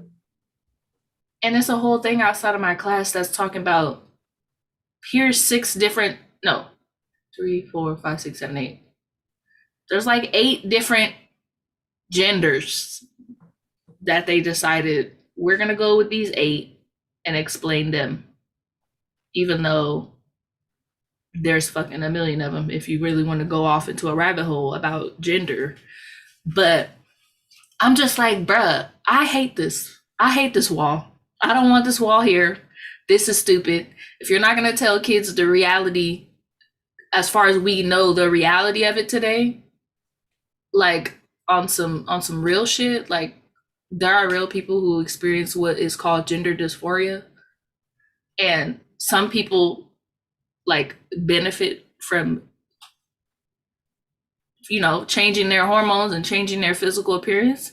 But also, like, you don't have to do that if you're not fucking disassociating with your body because of your sex body parts. There's like so many ways that you can deal with what is, to me, if you're not talking about sexism and the impact it has on us as boys and girls and why people don't want to fucking even associate with that to a certain point, then you're not dealing with some real shit. And I don't know why people take it upon themselves to try to teach kids, like, you know, let's just adopt these random words that were made up by who knows who made it up and say this is the definition based on whatever you Googled, because you can find all type of shit on the internet. That's what it feels like. It feels like they went on the internet and found like the top 6 different words that have gender at the end of it. That's serious. And I hate that shit.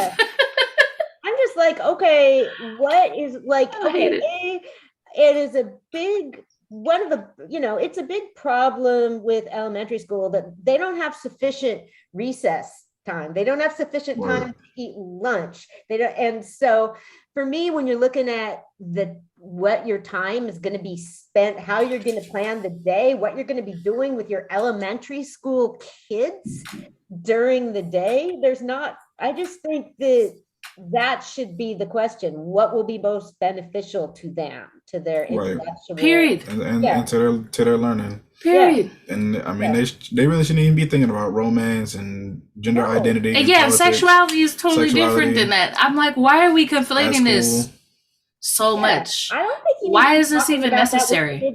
With third graders. No. It's Right. It's You weird. know, my daughter's 10 and I told her she can't get married until she's older than me. So I was like, you can have a boyfriend after you're married. Or girlfriend or whatever Yeah, the fuck. right.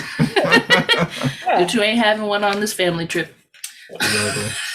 Little child. Yeah, yeah. I mean, the culture of silencing is just I was having this talk with my family over the past couple of weeks. My dad he's 89, he takes continuation courses, which he enjoys a lot.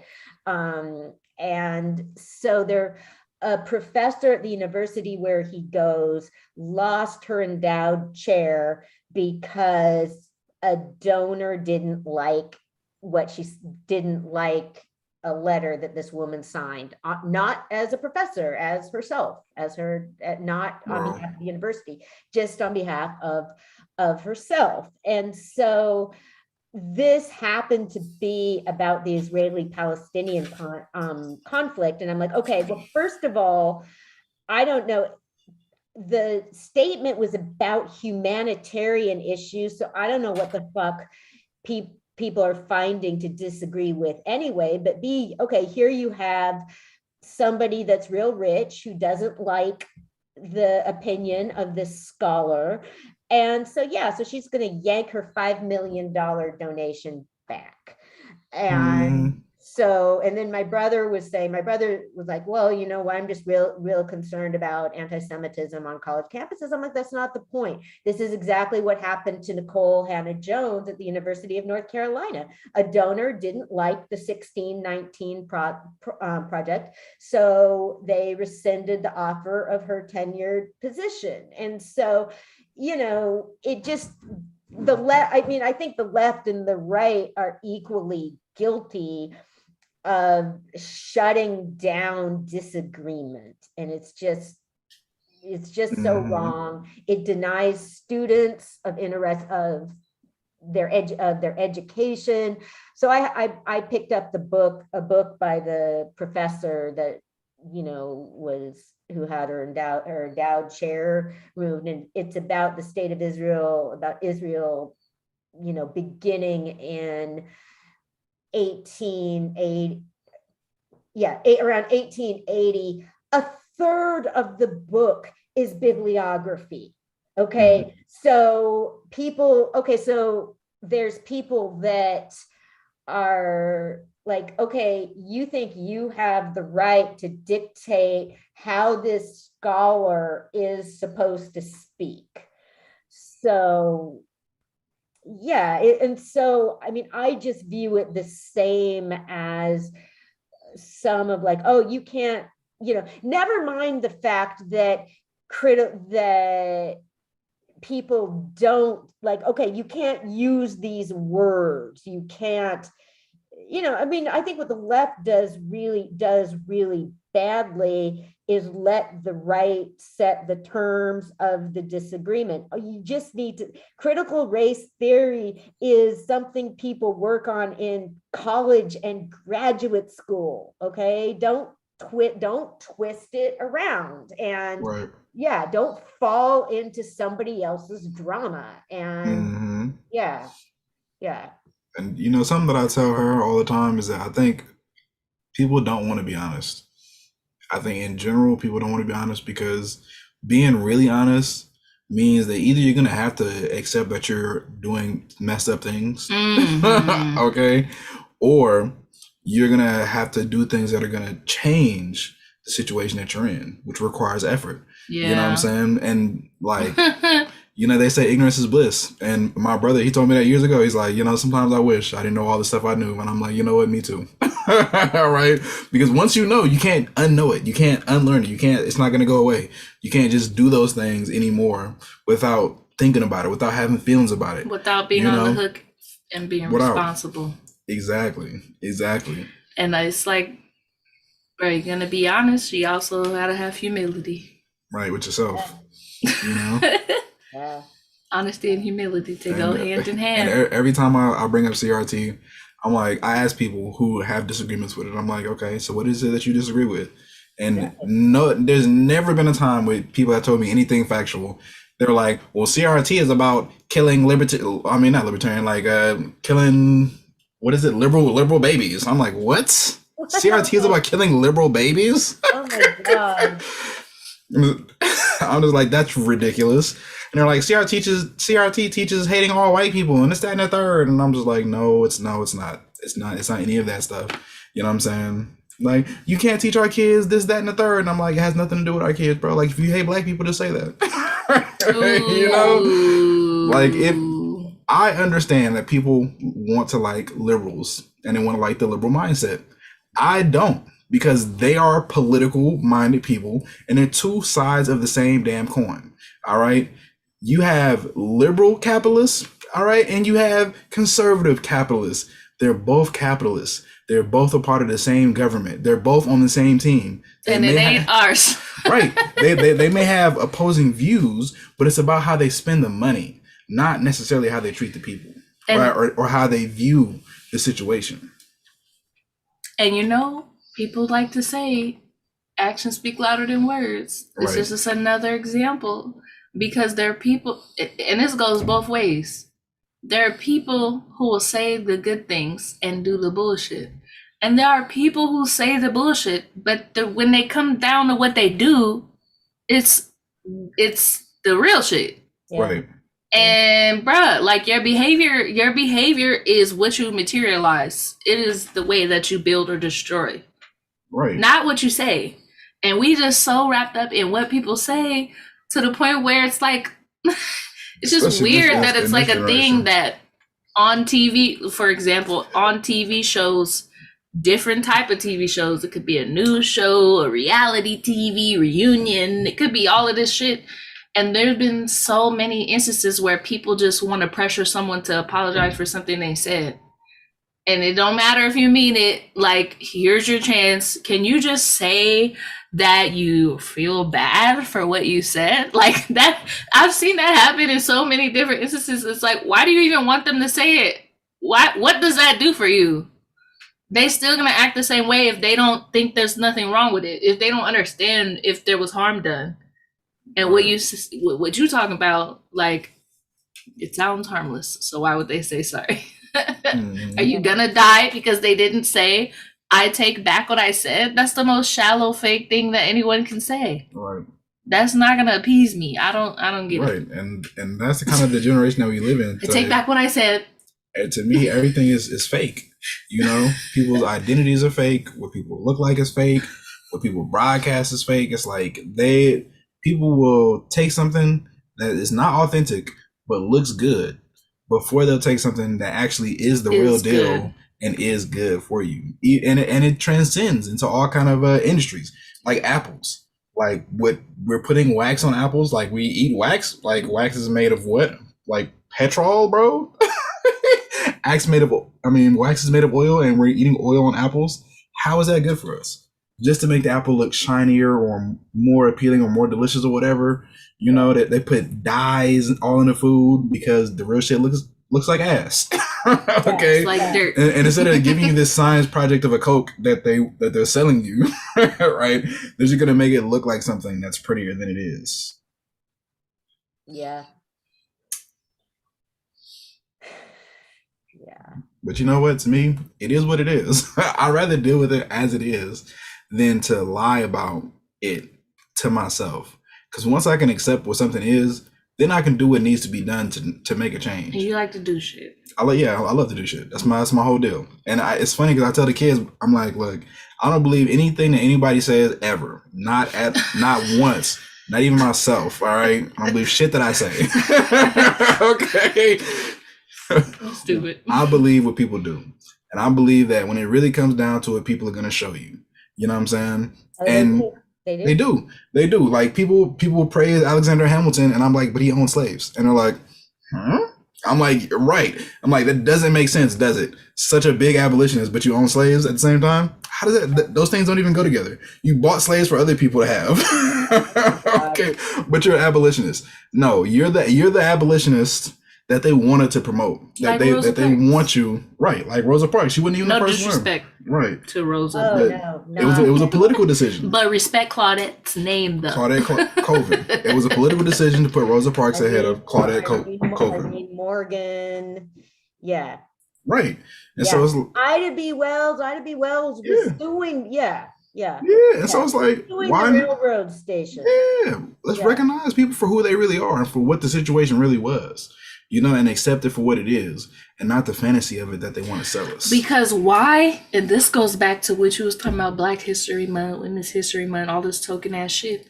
I was telling the kids, when you realize that people are just regular people, you realize that you are the people who are gonna make what the world's gonna be like. Yeah. You don't need to be famous and all of this other shit. You don't even need to be popular. People don't even need to know your name. That don't mean you're not gonna change what the world is like for all of us. And then I had them just look up whatever they was interested in plus Black history. And it was Black Pokemon characters I never heard of.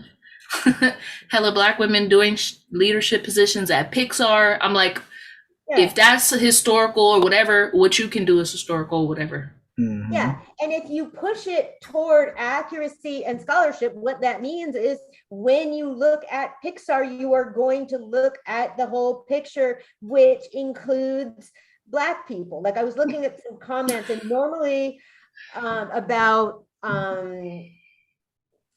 this was a case where I didn't totally agree with it.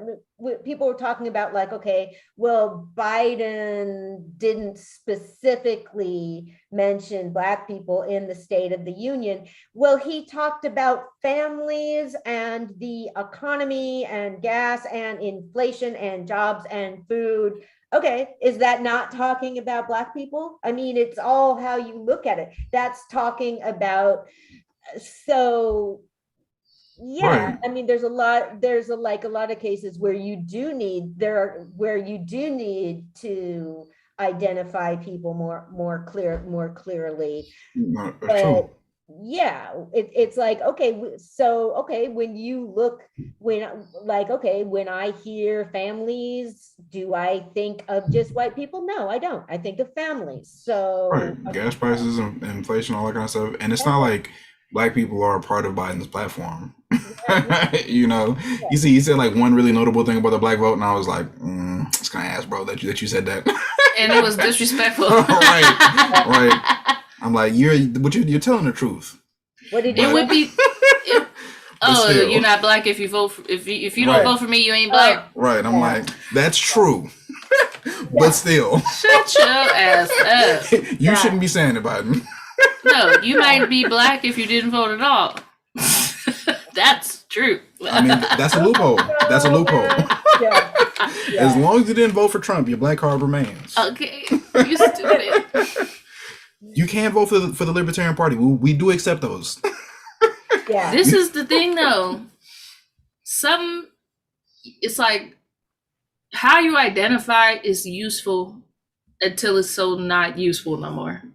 Mm-hmm. And I don't take that away from people. Like, I know I had to go through being hella extra woke in college or whatever to come back around to like something more balanced, more middle ground. Yeah. And I feel the same thing about the gender stuff. Like, to me, the fact that you want to say bigender, agender, cisgender, transgender, demigender, all this extra shit, most of that shit is not gonna last. But now people will deal with transgender.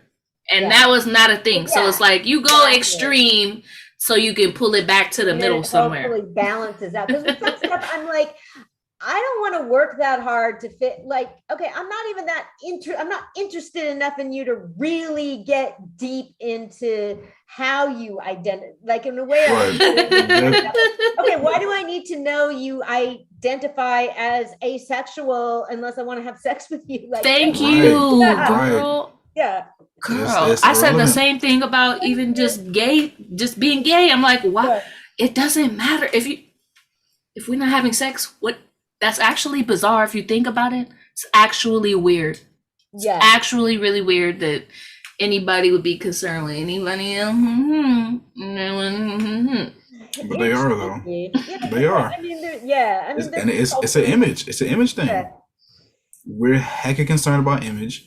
We're hecka concerned, especially now with social media. We're so hyper focused on looking good and not looking bad, not being judged by other people, how we're perceived in the public media, you know. And even when you think about like the president, for example, the presidents and people who are trying to become presidents, they're trained in ways that they can talk to people. Like Obama used to do this all the time. And it's literally because he met with psychologists and they told him that if you do this, you can get your point across and get across that you're being direct, but non-threatening.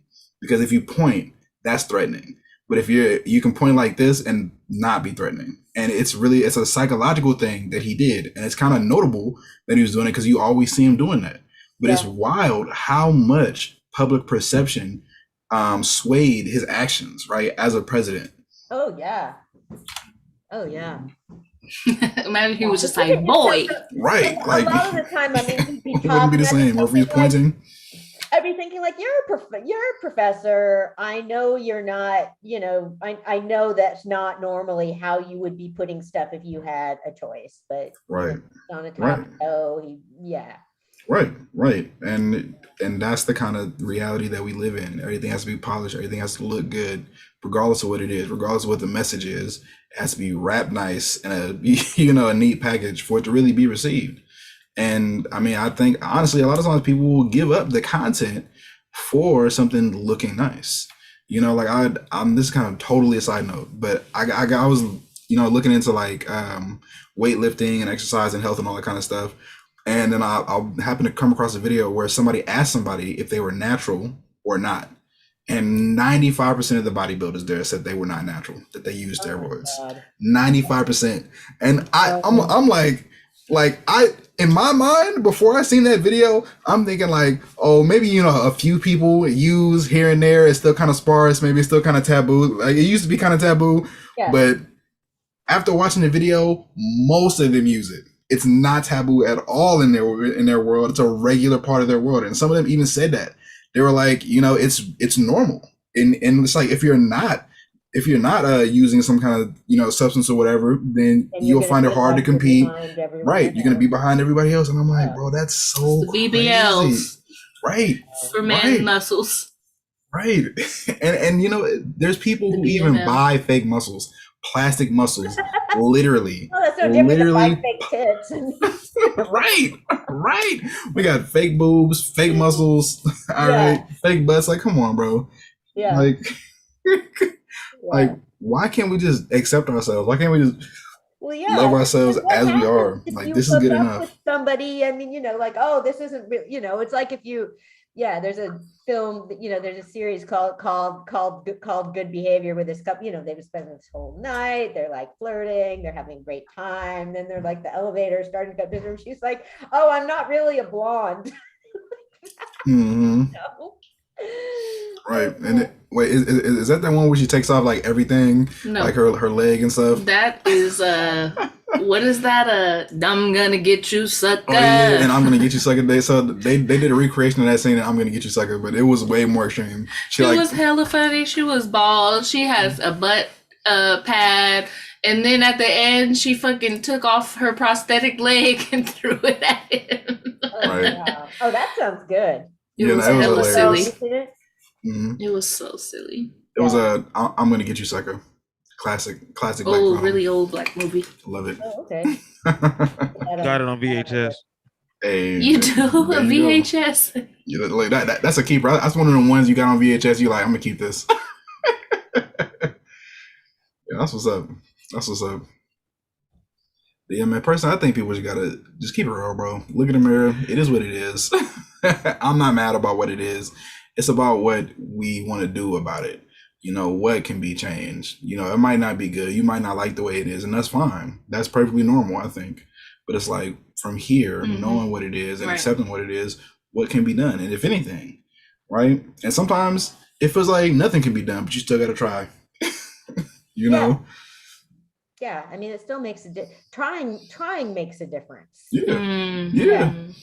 I mean, how many times have people done what's considered impossible? Yeah.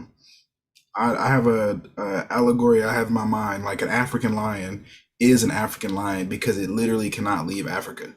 Not that it doesn't want to, not that African Americans probably haven't tried, but it's physically impossible for the lion to make that journey across the water, right?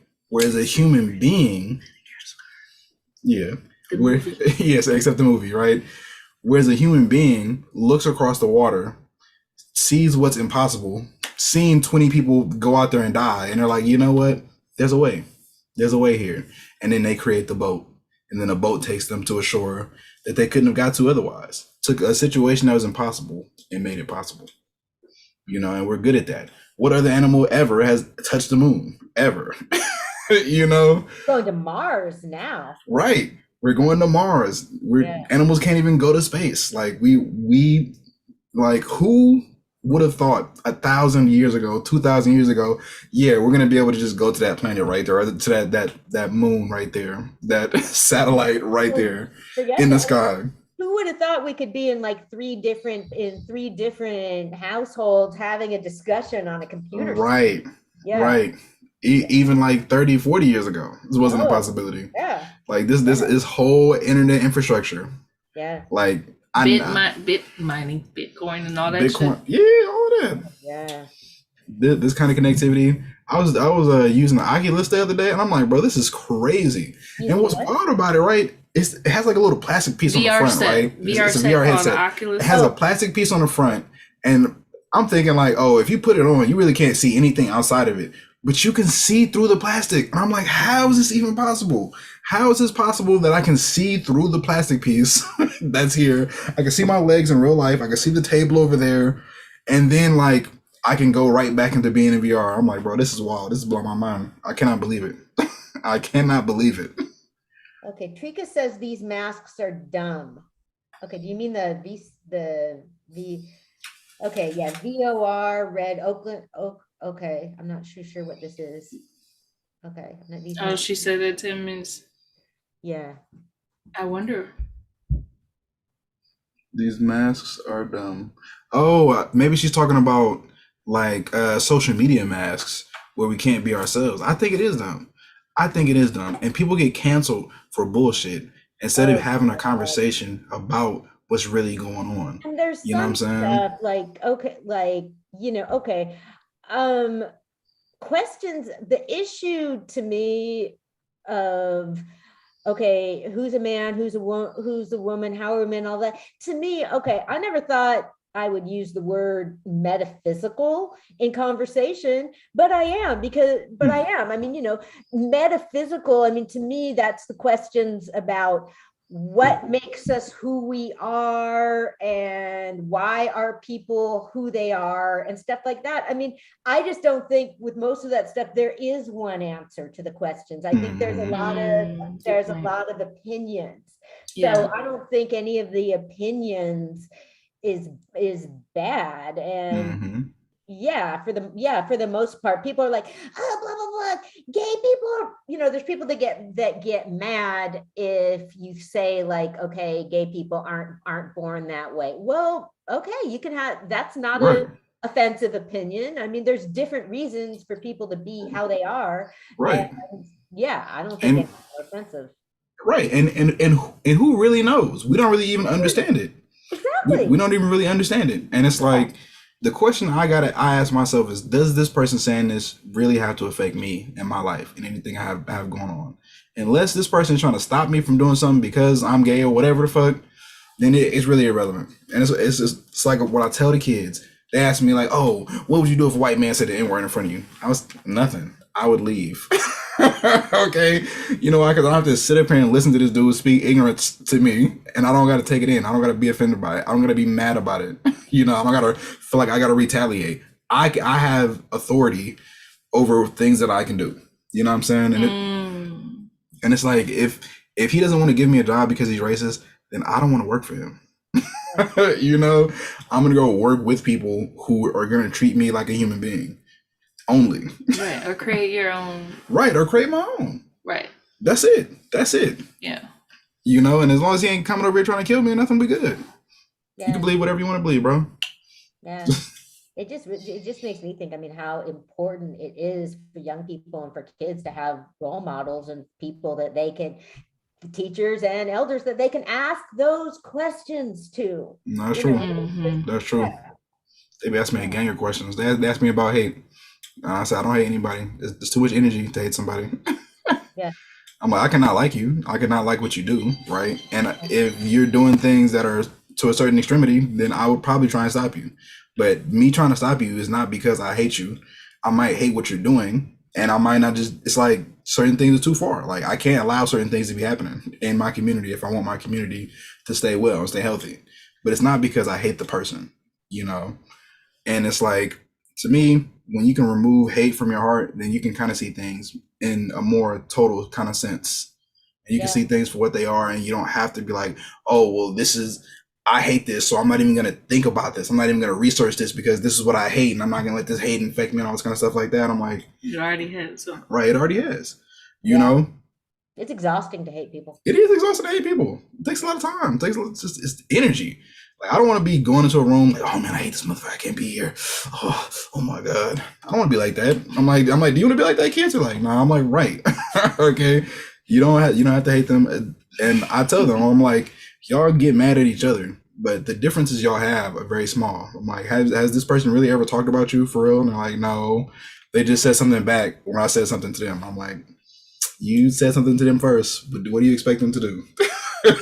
You know? And people don't be liking shit about themselves, and that's usually a thing that they don't like about other people, except they're not always aware about it, or they don't even got enough humility to face the reality, the honesty. Right. So I'll be trying to tell them. And I've definitely been like that. I literally had a friend that I was like, I'm not friends with you no more because you be talking shit about people, and it is just hilarious. And I don't want to talk shit no more. But I can't help it with you, so I gotta get away from you. Talking shit to you about other people, you know they're doing the same about you. Okay? And that's facts, and that did end up happening. But it was more like I haven't gotten to a point where I resolved that part of me, and you just bring it out of me too well. So now I don't want to fuck with you.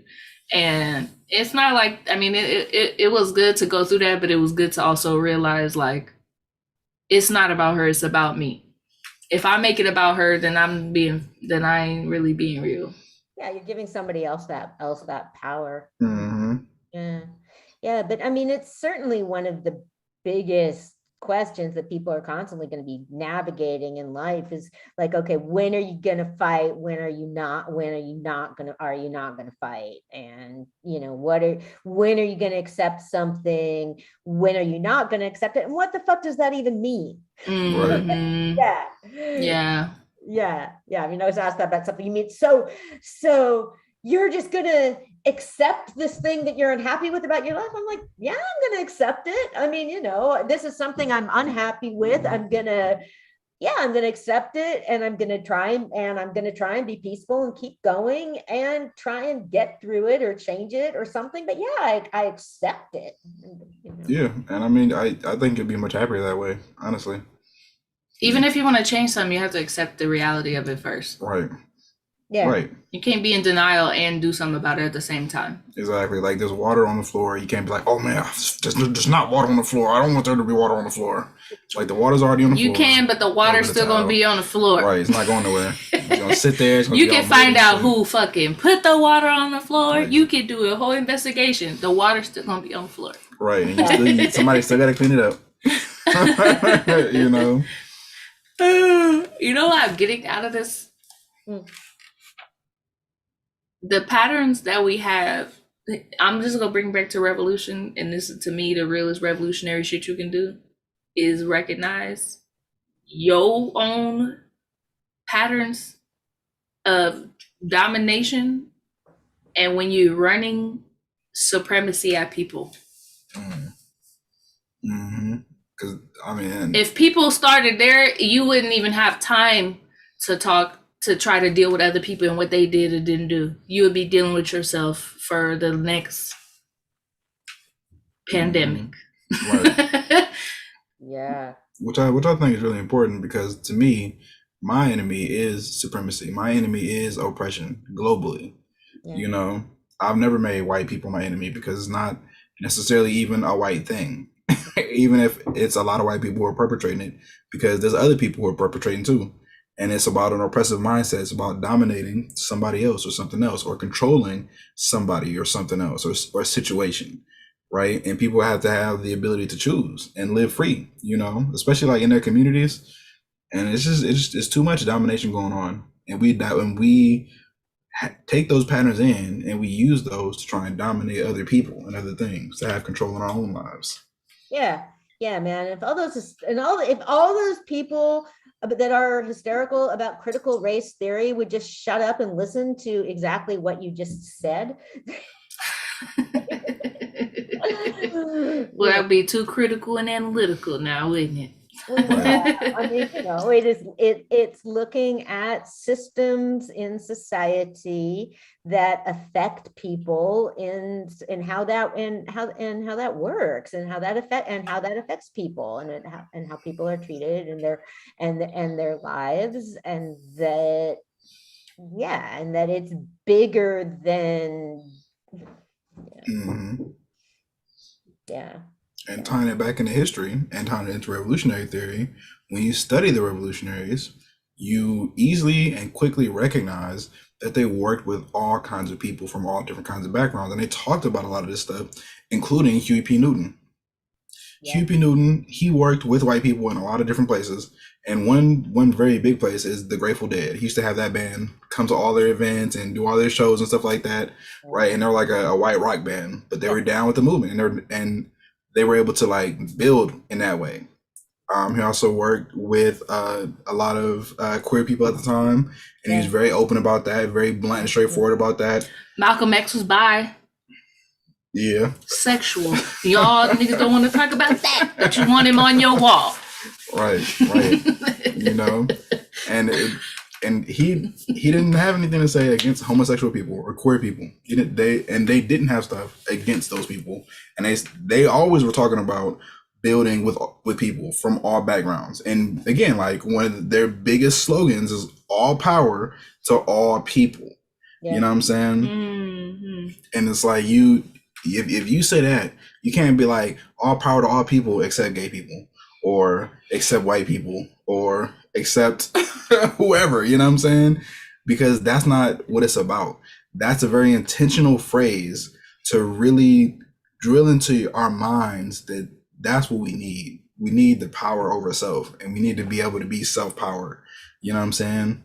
You don't got to be sovereign over anybody else. You got to be sovereign over self. Yeah. That was good. Yeah. Okay, does anybody, Malcolm X, you made me think, because have you guys watched Godfather of Harlem? Mm-mm. Okay, Forrest Whitaker plays Bumpy Johnson, a Harlem gangster who was buddies with Malcolm X. And I forget, the guy that plays Malcolm X also played Malcolm X in Selma. Oh, he's so good. I mean, I feel like he just really captures this strength and charisma that Malcolm X probably had. And so, yeah, it's one of these things. It's, they depict Adam Clayton Powell, and I mean, it's an interpretation of history. I mean, it is still a story, but I mean, it's definitely some things that happened. And so, yeah, I just loved it. The characters are so great. What's it called? Godfather of Harlem. Okay, and where are you watching it? Where'd you see it? Season 1 is on Hulu. And okay. It's a series. Yeah. And then season 2 I saw on Amazon. So I know it gets tricky when there's so many different subscription services and stuff, but trying to catch up with everything. The trick is having 13 emails. Yeah. I'm about to make a new email right now just so I can sign up for Hulu again. Anna told me 83 at Yahoo. Anna told me at hotmail.com. Yeah. That's hella funny. I'm putting it in the chat just to remember. Yeah, and it's a great depiction of the nation of Islam. I mean, it shows them getting people off drugs, and so that's what I think that they did a lot of good things. I think that they get a bad rap. They did. You know? Yeah. And I actually like a lot of stuff that Farrakhan says. And Farrakhan, he had a point, right? He was like, first of all, he worked with Malcolm X's wife, Betty Shabazz, after Malcolm X passed, right? And people were trying to say that he did it, right? It was him. Yeah. And I'm like, first of all, she wouldn't be here if he did it. Okay? She would not be here. But second of all, he was like, look, if it was me, if I killed Malcolm X, don't you think the government would come after me? Don't you think they would do more to frame me? Actually, you know, don't you think they'll put charges up against me? Because they've already done that before with other people who've killed high profile people. You know, like the dude who killed JFK, the dude who killed Martin Luther King. They've already done that. They've already had somebody take the rap. And even with Malcolm X, they had somebody take the rap. All right, and it wasn't Farrakhan. But they wanted to sow those seeds in so they'll create doubt and confusion in the Black community, and that's what it did. Yeah, I mean, you know, to me, it's like, I think, like, okay, people don't like some of the things he says. I mean, the majority, I don't know, I mean, 90% of what he's saying is, I mean, he talks, it's to his community. It's to his community. I mean, it's about people caring for each other and lifting each other up and all of that. So I'm like, okay, don't listen to the guy if you don't like him. He's not doing anything. Yeah. Sort of like, okay, when was the last time you saw someone from the Nation of Islam do anything to anyone? Okay, cause any trouble, and they do their own thing, you know. Right. So yeah. Yeah, people love, like, okay, don't go looking for enemies. Okay, don't go looking for a problem. If you don't like what he says, let's turn him off. You know, I mean, that's true. And you know, the problem is people don't even listen to what he says. Yeah. But they feel like they're experts. They know him enough to judge his character when they don't really know him at all. And they know his stories, they know hearsay about what he has and hasn't done. Or they'll listen to like one or two, you know, they'll have like two quotes that this guy has made over a long life. Like over a long speech taken out of context a lot of times. Okay. Yeah. And I don't know. I mean, my father will just, will just say like, okay, people, he just thinks like he doesn't want to go chase anti-Semitic. He's like people have a right to be anti-Semitic if they want to be anti-Semitic. Wow. Just don't bother me, you know. So. Damn, that's deep. Like, there it goes. Right. Just don't bother me. As long as you ain't bother me, bro, it really don't matter what you believe. You can talk about it to the high heavens. As long as you ain't doing nothing about it, going back, I don't believe nothing nobody say. say it all you want to. As long as you're not doing anything, we're good.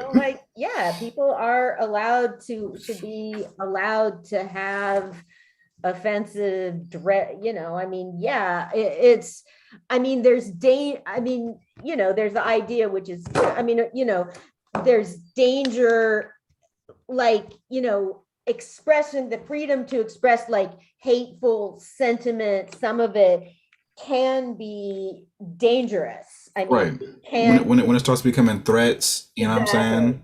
Yeah.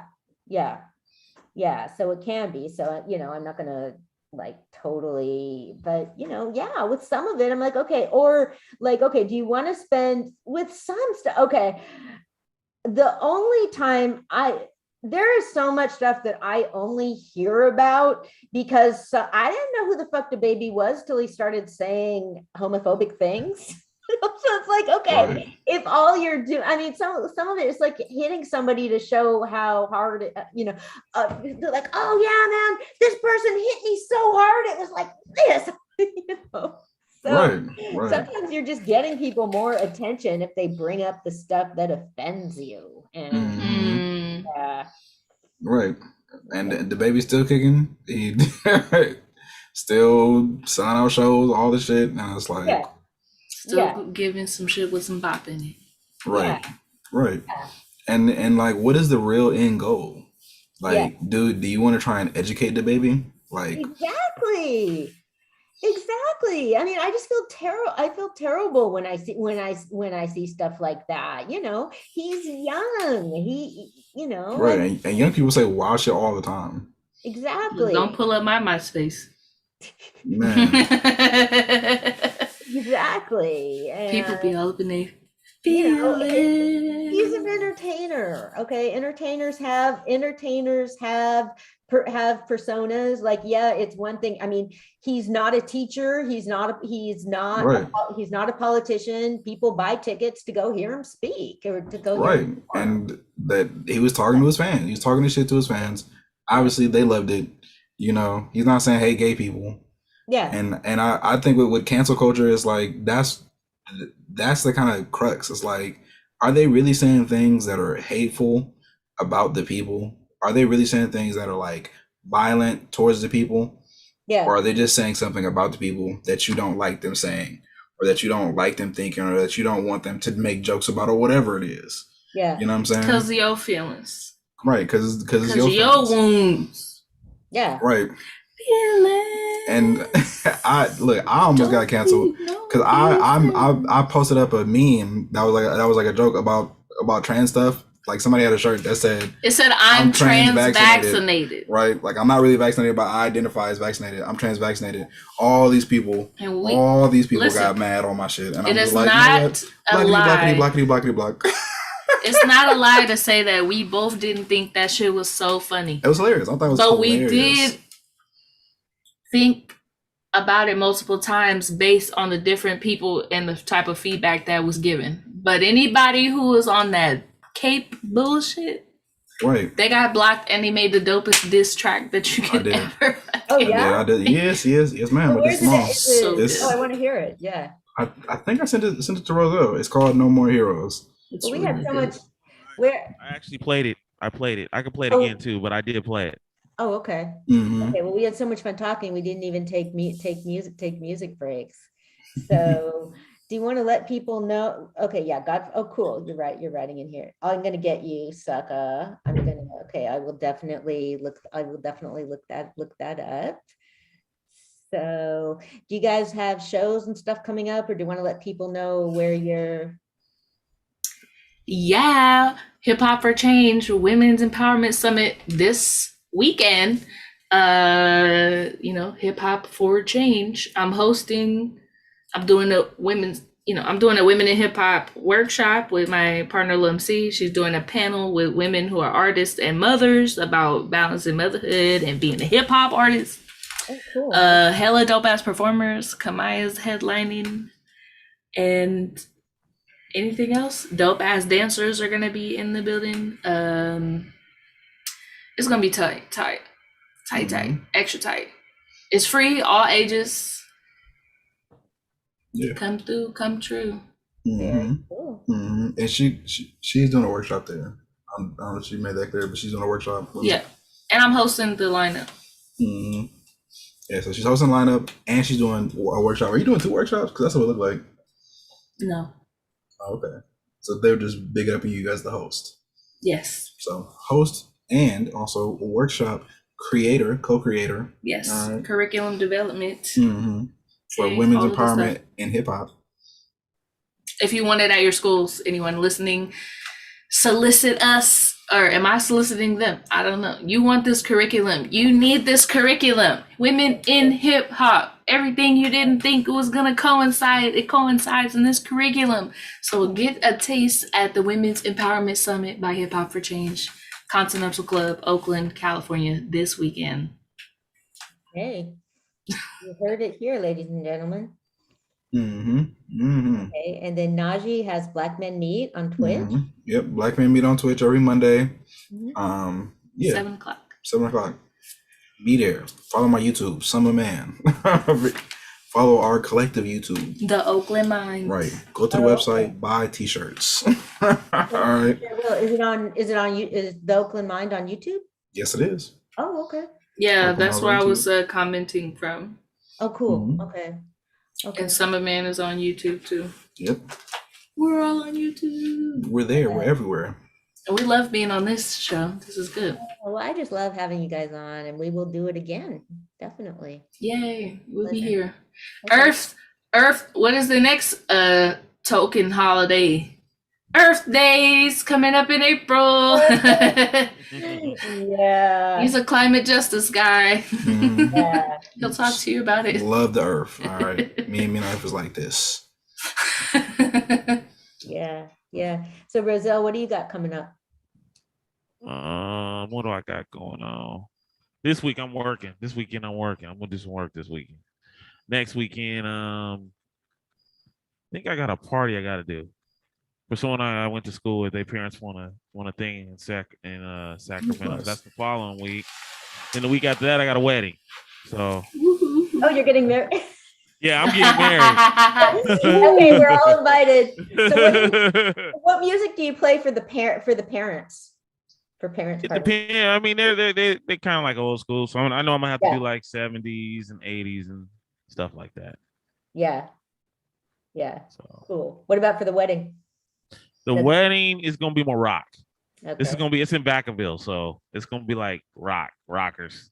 They want rock music and like Yeah, that's country too and late. like Leonard Skinner and all that kind of stuff. Rock and country. What about you, Anna? Oh God, I'm like kind of laying low. I don't have. I'm trying to find a place to screen to do an event for Bewitched, the TV show. The last couple of shows I did. We have a couple of spots. You keep like ignoring the spots that you have. I don't. You do. I asked that lady at the spot we were asked that week. Trust me, if we go there, we will do it. And I hate to tell you this, Ajua has 2 spots. I'm supposed to Have you I'm supposed to seen hook up her? with her today. Have you She has a seen- place on 428 Georgia Street. Have you ever been there? I'm That's not one of the sure. spots she uses every weekend. Then there's a place on Merritt Island, but she says it's upstairs. And she says that's even bigger. So you just got to let me know when you want to do it, and we can talk to her about getting that spot. Okay. All right. Yeah. Yeah. Because it's about the tea. Because so much stuff I've been doing lately is so serious. And I'm like, I'm partially. It's like I'm interested in a lot of things, and I'm interested in like funny stuff too. So I'm going to be doing that hopefully soon, showing the podcast, screening the podcast that I'm on about Bewitched, and then having having some Bewitched experts come in on Zoom to talk to people. There's people that have written books about Bewitched. They are That's serious tight. about it. Yeah. So I got that coming up, and then pretty soon my comic book should be coming out. Will be closer to be finished in May. So That's fucking tight. Yeah. Thank you so much.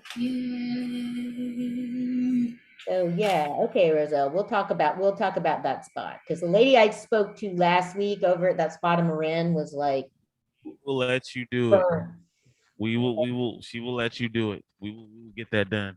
Okay. I would think you should try Mirror Island though, because I want to at least see what the place looks like in Mirror Island. Okay, 'Cause see, she said it's big. the secret here is having Roselle do the talking, which is fine. Yeah, nobody says no to Roselle. Bruh, love it. Always have to have a golden child with you. Exactly. Oh, let's bring it here. Let's start Golden Child. DJ Golden Child. All right, everybody. The Oakland Mind, Amani, Najee, GJ Rowe. Thank you so much, everybody. Okay. Right. Right. Thank you. Good night, y'all. Take Take good care.